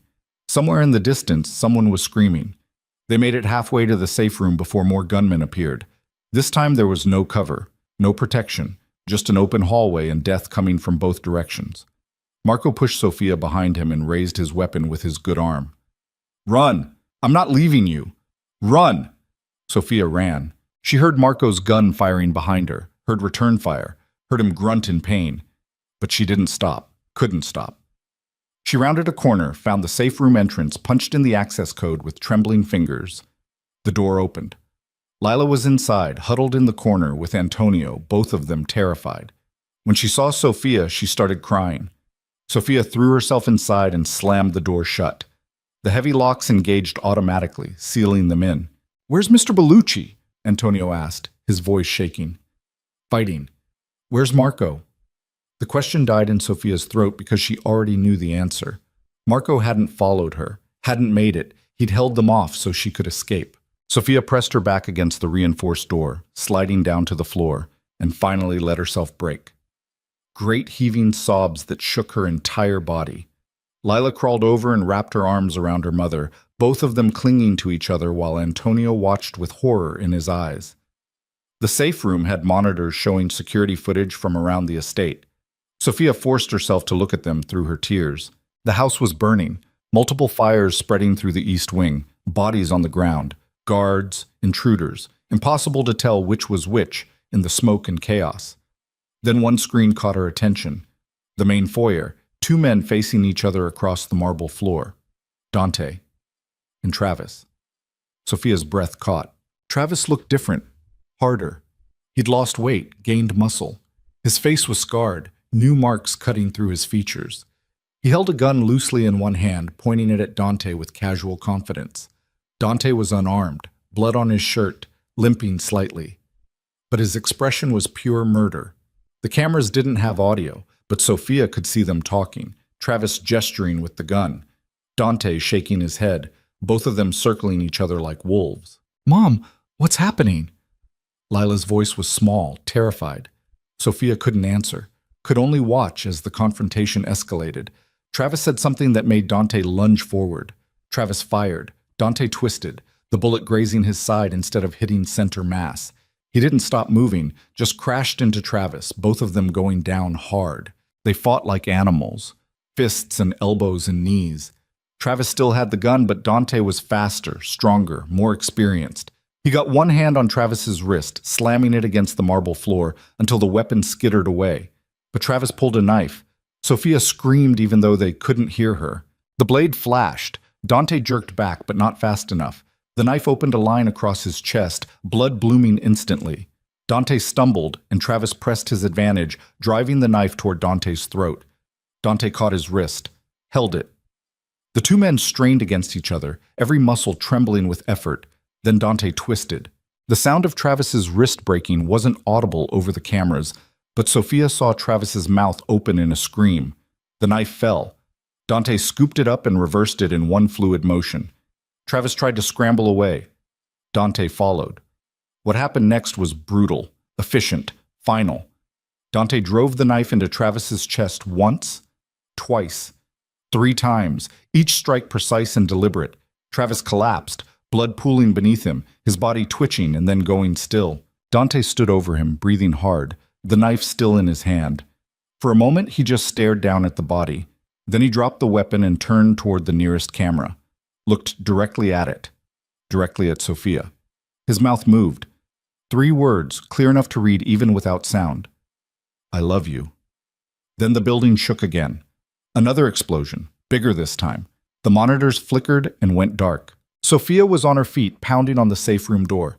"Let me out! I need to get to him!" "You can't!" Antonio grabbed her arms. "The locks are on a timer. 30 minutes minimum after engagement. We're trapped until— I don't care! Let me out!" But the door wouldn't budge, wouldn't even respond to the access code. They were sealed in while the house burned around them, while Dante was out there, injured, bleeding, alone. Sophia sank to her knees, fists still pounding uselessly against reinforced steel, and screamed until her voice gave out. Oik! 27 minutes. That's how long they waited in the safe room while the world ended outside. Sophia watched the smoke seep in through the ventilation system, felt the temperature rising, heard the distant sounds of more gunfire, more explosions, more death. Lila clung to her, face buried in Sophia's shoulder. Antonio tried the emergency radio but got only static. The backup generators were failing. The sprinkler system had given up. The entire estate was being consumed, and they were trapped inside it. "We're going to die here," Antonio said quietly. Not panicked, just resigned. "No."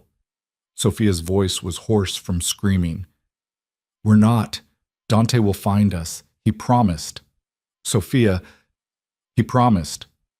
The timer hit 0. The locks disengaged with a heavy clunk. Sophia grabbed Lila and yanked the door open. Smoke billowed in immediately, thick and choking. The hallway was barely visible through the haze. The emergency lights had failed completely. Only the glow of fire provided illumination. "Stay low," Sophia gasped. "Cover your mouth." They crawled through the corridor, Antonio leading because he knew the house better than anyone. Sophia kept one hand on Lila, making sure her daughter stayed close. The heat was unbearable. The smoke was worse. Every breath burned. They made it to the main staircase before the ceiling collapsed. Burning debris crashed down, blocking their path. Antonio cursed in Italian and redirected them toward the servants' stairs, narrower, steeper, but still intact. They descended into chaos. The ground floor was a war zone. Bodies everywhere, some in guard uniforms, some in tactical gear. all of them dead or dying. Sophia tried to shield Lila's eyes, but there was nowhere to look that wasn't horror. They found Dante in the kitchen. He was slumped against the counter, one hand pressed to his side where blood was seeping through his fingers. His face was gray with pain and blood loss, but he was alive. Sophia. His voice was barely a whisper. She ran to him, dropping to her knees, hands fluttering over his injuries, not knowing where to start. Oh God, we need to get you to a hospital. No time. Dante's breathing was labored. The fire's spreading too fast. We need to get out, now. Can you walk? Have to. Antonio appeared on Dante's other side, and together they hauled him upright. Dante's legs nearly gave out, but he locked his knees and forced himself to stand. Where's Marco? Dante asked. Sophia's expression was answer enough. Dante closed his eyes. Damn it. East exit, Antonio said. It's the only route not completely engulfed. They moved as fast as Dante's injuries allowed, which wasn't fast enough. Behind them, the fire roared closer, consuming everything. The heat was like standing next to a furnace. Sophia's lungs felt like they were melting. They were almost to the exit when a figure stepped out of the smoke. Elise, the traitorous housekeeper, still in her uniform, gun in hand. She pointed it at Dante. You killed my uncle, she said flatly. Now I kill you. Wait, Sophia stepped forward. Please, we can... Move aside. No. Elise's eyes narrowed. I said move. No. Sophia spread her arms, putting herself between the gun and Dante. If you want to kill him, you'll have to go through me first. Sophia, don't... Dante tried to push her aside, but he was too weak. Elise's finger tightened on the trigger. Stupid. The shot never came.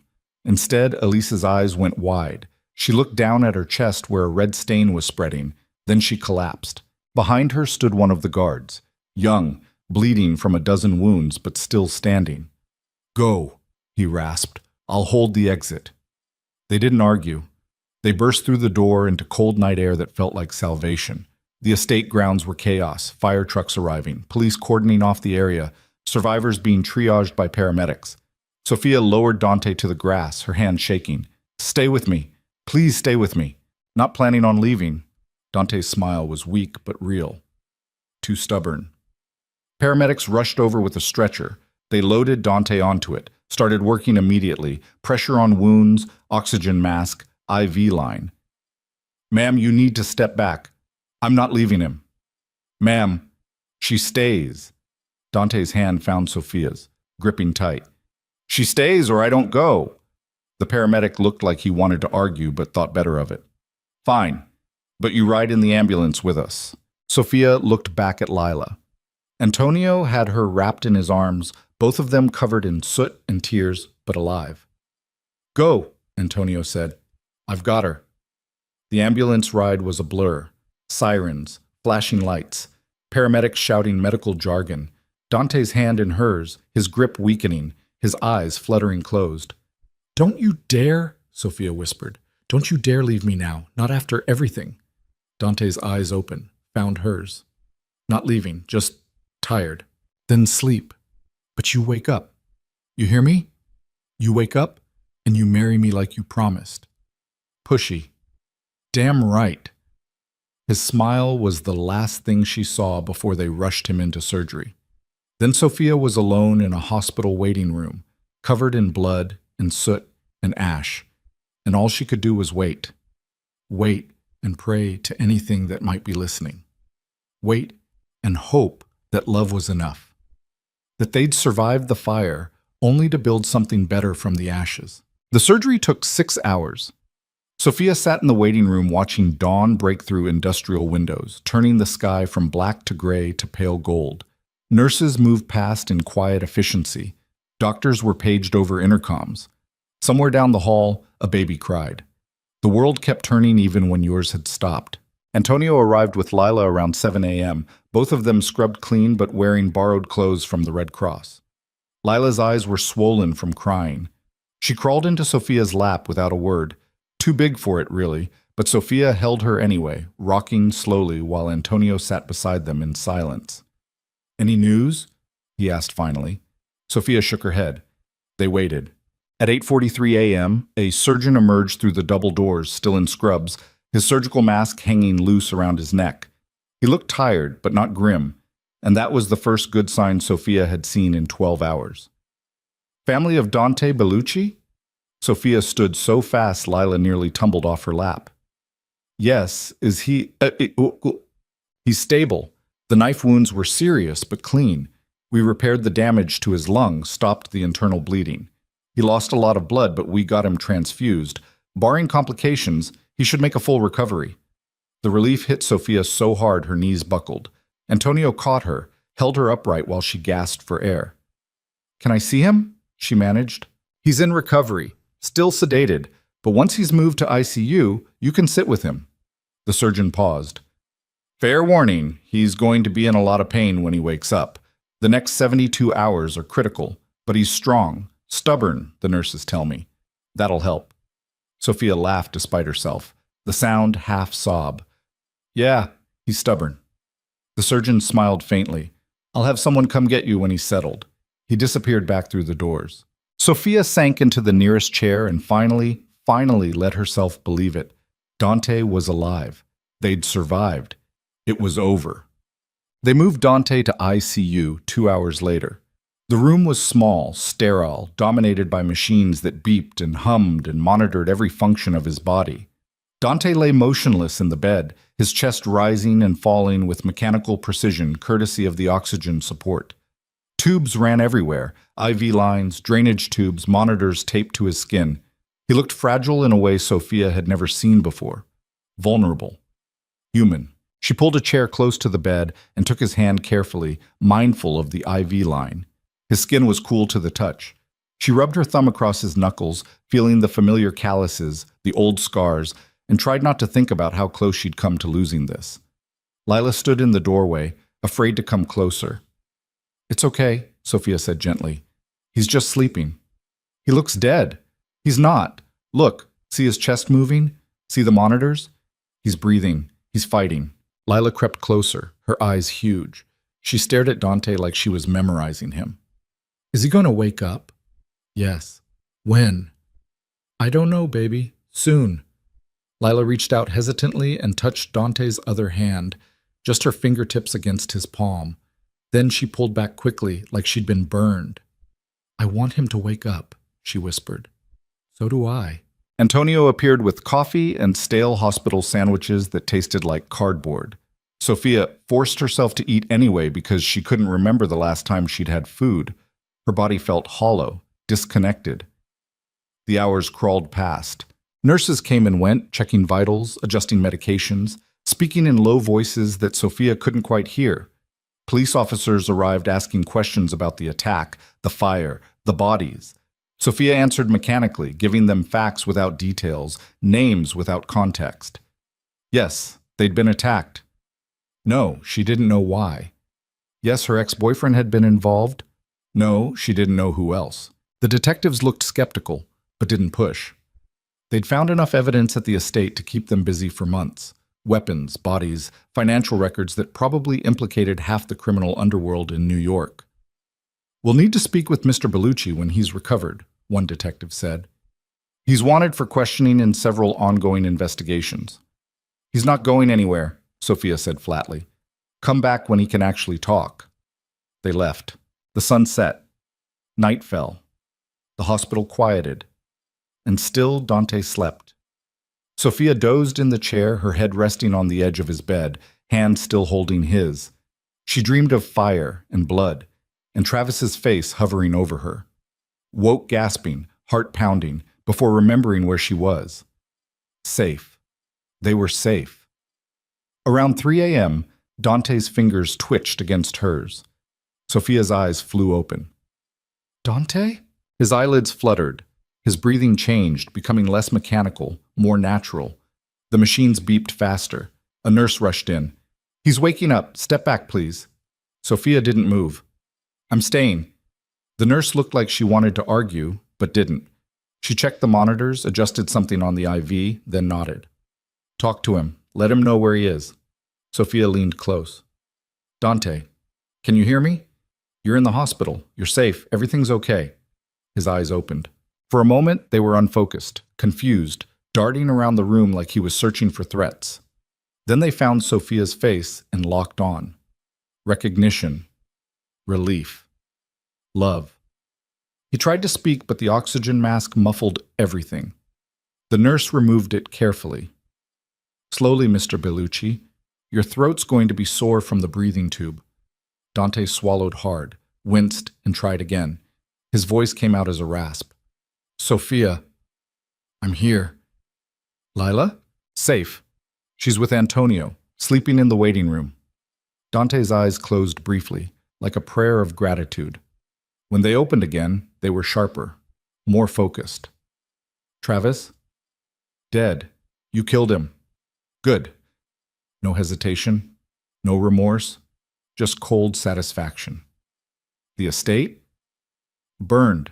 Most of it's gone. Marco? Sophia's expression was answer enough. Dante's jaw tightened. Pain flickered across his face, not physical this time. How many others? I don't know. A lot. The police are still... Did we win? The question stopped her. Did they win? They'd survived, but at what cost? Marco was dead. The estate was destroyed. Dante's empire was in shambles. They were alive but broken, scarred in ways that would never fully heal. Was that winning? Yes, Sophia said finally. We won. Dante studied her face for a long moment. Then, quietly, you're lying. No, you're a terrible liar, Sophia. Always have been. His hand squeezed hers weakly. But I appreciate the effort.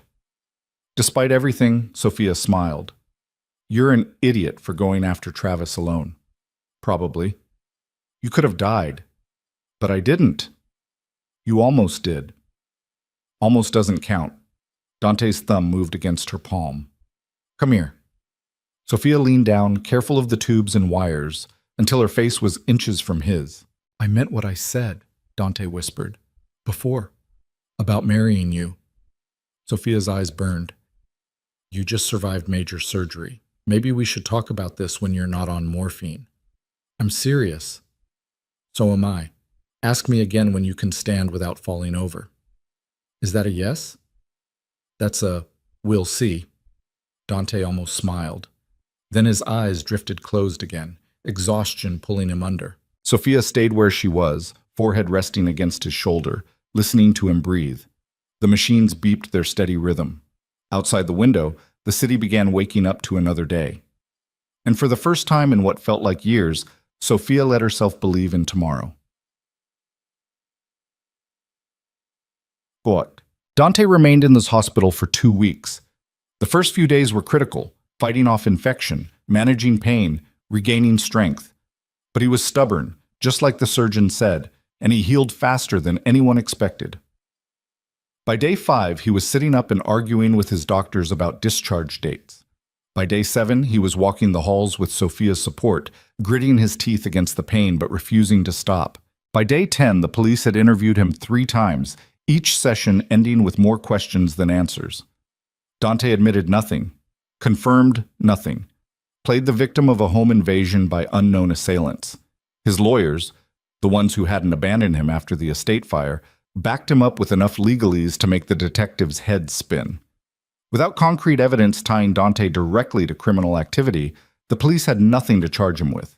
The case would remain open, but Dante would remain free. On day 12, Sophia found him standing at the window of his hospital room, staring out at the city skyline. He'd lost weight, his hospital gown hanging loose on his frame. The bandages wrapped around his chest were visible above the neckline. You should be in bed, Sophia said. I've been in bed for 12 days. I'm losing my mind. You're recovering from being stabbed multiple times. Details. But Dante turned away from the window. He moved carefully, still favoring his left side where the worst damage had been. Any word from the estate? Insurance adjusters were there yesterday. They're calling it a total loss. Dante nodded slowly. And my businesses? Antonio's been coordinating with your remaining staff. The legitimate operations are intact. The construction company, the real estate holdings, the import businesses, they're all still functioning. And the rest? There is no rest. It's gone. The family's carved up your territory before the ashes even cooled. You've been officially declared out of the game. Sophia watched his face carefully, trying to gauge his reaction. Dante just looked tired. Good. Good? I wanted out anyway. They just accelerated the timeline. He sat down on the edge of the bed, moving stiffly. What about you and Lila? Where are you staying? Hotel near here. Antonio got us a suite. It's fine. It's temporary. Everything's temporary right now. Dante was quiet for a long moment. Then, I need to tell you something. The seriousness in his tone made Sophia's stomach clench. What? The estate is gone. Most of my liquid assets were tied up in operations that no longer exist. I still have the legitimate businesses, but they're leveraged, mortgaged. It's going to take years to rebuild any kind of real wealth. He looked at her directly. I'm not rich anymore, Sophia. Not the way I was. I can't offer you the life I promised, the security, the... Stop. Dante stopped. Sophia crossed the room and sat beside him on the bed. Do you think I care about money? You should. You have Lila to think about. She deserves a mother who's not terrified every night, who doesn't jump at shadows, who can look at the man she loves without wondering if he's going to end up dead in an alley somewhere. Sophia took his hand. You gave us that. Not money, not mansions. Safety, real safety. For the first time in years, I can breathe without waiting for the next disaster. The disaster literally just happened. And we survived it, together. Sophia's grip tightened. I don't need you to be rich, Dante. I just need you to be alive, to keep trying to be the man you want to become instead of the man you were raised to be. That's enough. Dante stared at her. You mean that? Yes. Even knowing what I've done, what I'm capable of, especially knowing that, Sophia's voice was steady, because you chose us over all of it. You burned your entire empire down to keep Lila and me safe. That's not something a monster does. It's exactly what a monster does. No. It's what a man does when he has something worth protecting. Sophia leaned closer. You're not your father, Dante. You're not Travis. You're not any of the men who hurt you or taught you that violence was the only answer. You're someone new, someone better. And I love that person. I love you. Dante's eyes were bright with something that might have been tears. I don't deserve you. Probably not. But you're stuck with me anyway. Sophia kissed him gently, careful of his injuries. So ask me again. Ask you what? What you asked in the study before everything went to hell. Ask me properly this time. Dante's expression shifted. Understanding dawned, then uncertainty. I don't have a ring. I don't care. This is a hospital room. I don't care. Dante laughed, quiet and rough and utterly genuine. Then he took both of Sophia's hands in his, holding them carefully. Sophia Mercer, you're the strongest, most stubborn, most infuriating woman I've ever met. You've seen me at my worst and somehow decided I was worth saving anyway. You and Lila, you're the only family I've ever wanted, the only future I care about. His voice cracked. Will you marry me? Sophia was crying openly now, tears streaming down her face. Yes. Yes? Yes, you idiot. Yes! Dante pulled her close, kissing her like she was the only solid thing in a world that had tried to tear itself apart. Sophia kissed him back, tasting salt and relief and the promise of something better. When they finally broke apart, both breathing hard, Dante rested his forehead against hers. We're really doing this, he said. We really are. I'm going to be a terrible husband. Probably. I'm going to be a difficult wife. I believe it. Sophia laughed despite her tears. When you get out of here, we're starting over, finding a new place to live. Something small, normal. No armies of guards, no criminal enterprises, just us and Lila and whatever life we can build. That sounds... Dante paused, searching for the word. Boring. Good. I could use some boring. Me too. They sat together in the quiet hospital room, holding each other, and for the first time in both their lives, the future didn't look like a trap waiting to spring. It looked like possibility. Pulse. Dante was discharged on day 14. They left the hospital together, Dante moving slowly but under his own power, Sophia at his side. Lila holding his hand with a grip that suggested she might never let go. Antonio waited with a car. Not a black Mercedes this time. Just a normal sedan. Unremarkable. Forgettable. Perfect.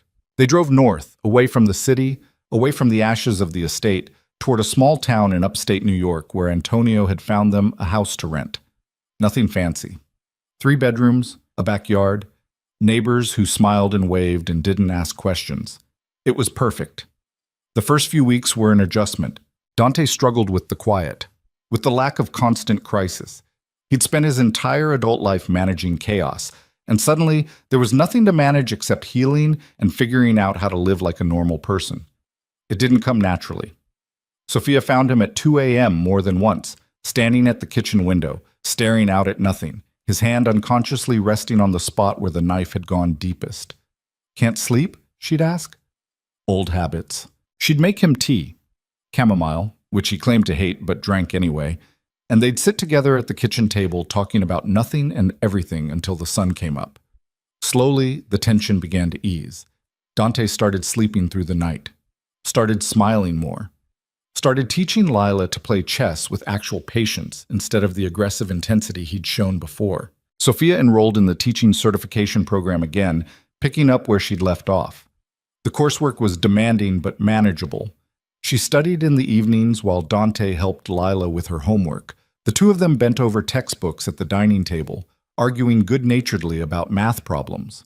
It was domestic, normal, everything Sophia had never thought she could have. Antonio visited weekly, bringing food and gossip from the city. The Bellucci construction company was thriving under new management. The real estate portfolio had been restructured.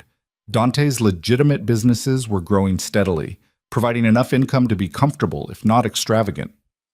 "You're becoming respectable," Antonio teased one afternoon, watching Dante grill burgers in the backyard. "It's disturbing." "You'll get used to it." "I don't think I will." But Antonio was smiling. "It suits you, though, this life." Dante glanced toward the house where Sophia and Lila were setting the table through the window. "Yeah, it does." 6 months after the fire, on a cool autumn afternoon, Dante and Sophia got married. The ceremony was small, just Antonio, Lila, the local justice of the peace, and a handful of neighbors who'd become unexpected friends. No elaborate venue, no designer dress. Sophia wore a simple white sundress she'd bought at a department store. Dante wore slacks and a button-down shirt. It was perfect. They exchanged vows in the backyard under an oak tree that was just starting to turn gold. Lila stood beside them as a witness, crying openly, clutching a bouquet of wildflowers they'd picked that morning. Dante's vows were simple but devastating in their sincerity. "I spent my whole life believing I was broken, that violence was all I was good for, that I'd die young and unmourned, and that would be justice for everything I'd done."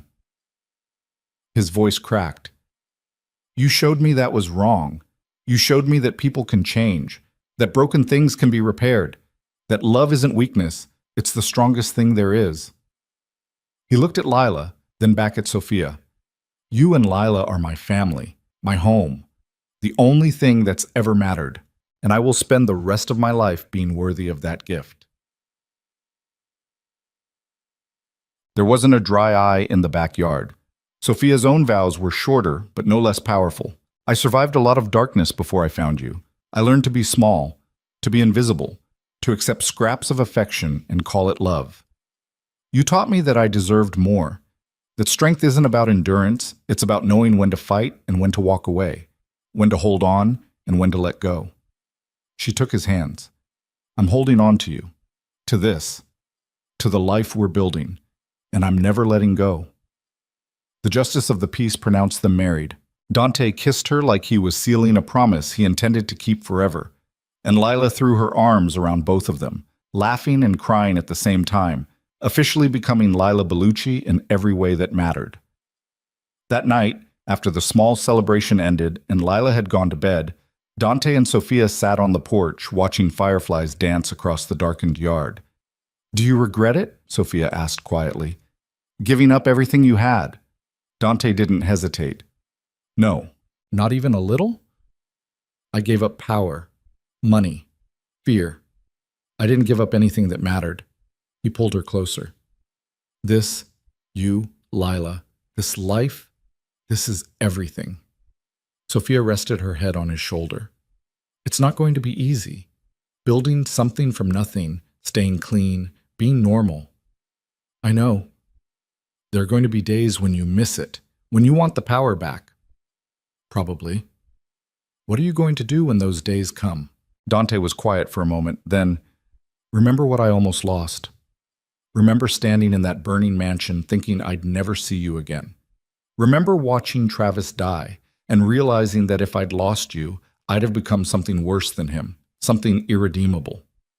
His arm tightened around her. That's what I'll remember. And that'll be enough. Sophia turned to look at him in the dim light.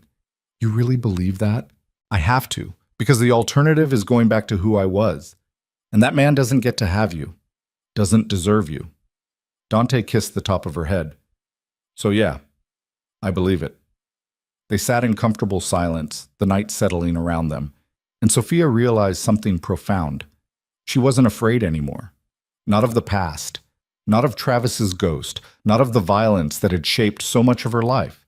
She was free. They both were. For the first time in longer than she could remember, Sophia looked at the future and saw only light. Shot. 1 year after the wedding, Sophia graduated from her teaching certification program.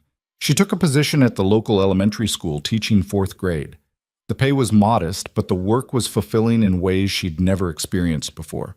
Watching children learn, grow, discover their own strengths, it fed something in her soul that had been starving for years. Dante continued running his legitimate businesses from home, slowly building back the wealth he'd lost, but without the blood money that had built his first empire.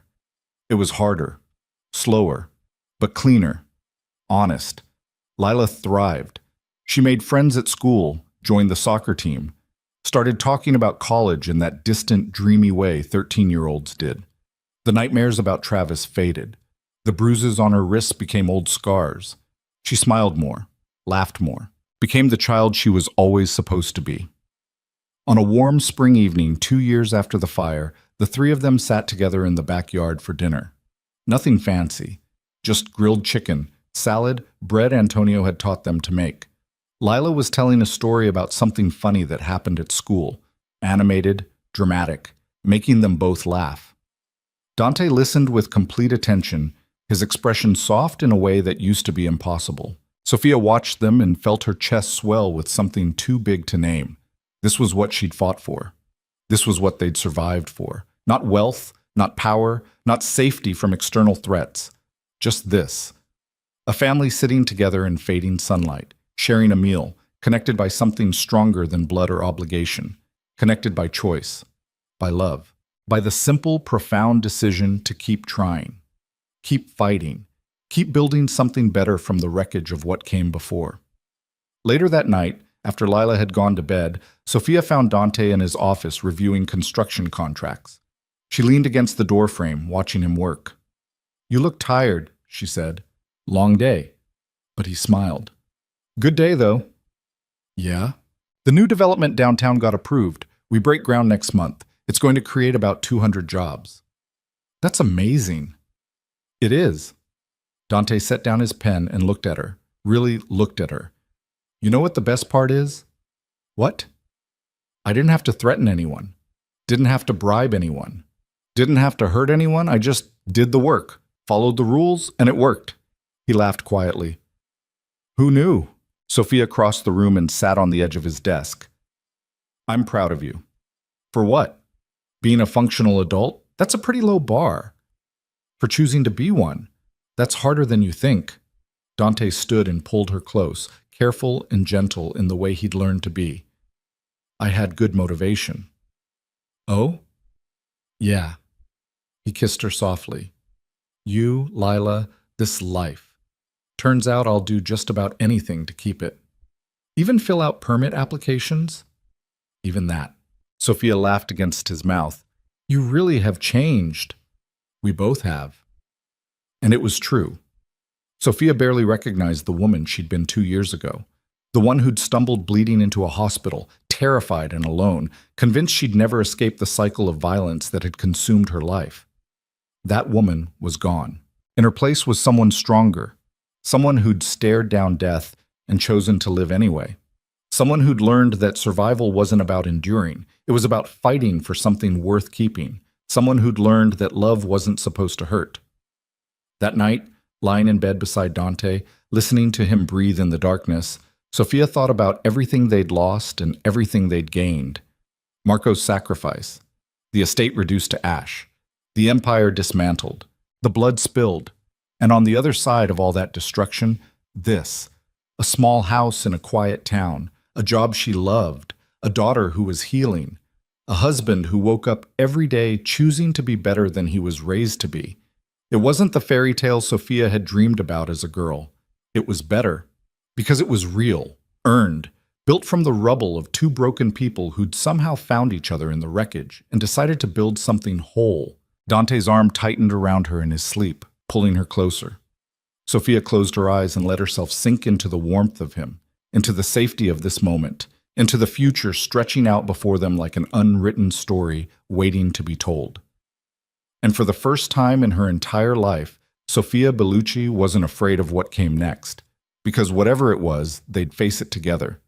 The nightmare was over, not because a prince had rescued them, not because evil had been vanquished forever, but because two people who'd survived the worst the world had to offer had chosen, every single day, to keep surviving, to keep loving, to keep fighting for something better. And in the end, that was the only victory that mattered, the only one worth having, the only one that would last. Man, personal reflection.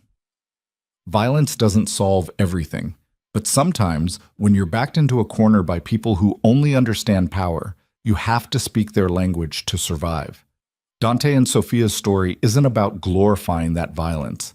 It's about what comes after, about what you do when the dust settles, and you're still standing and you have to figure out how to live with what you've done.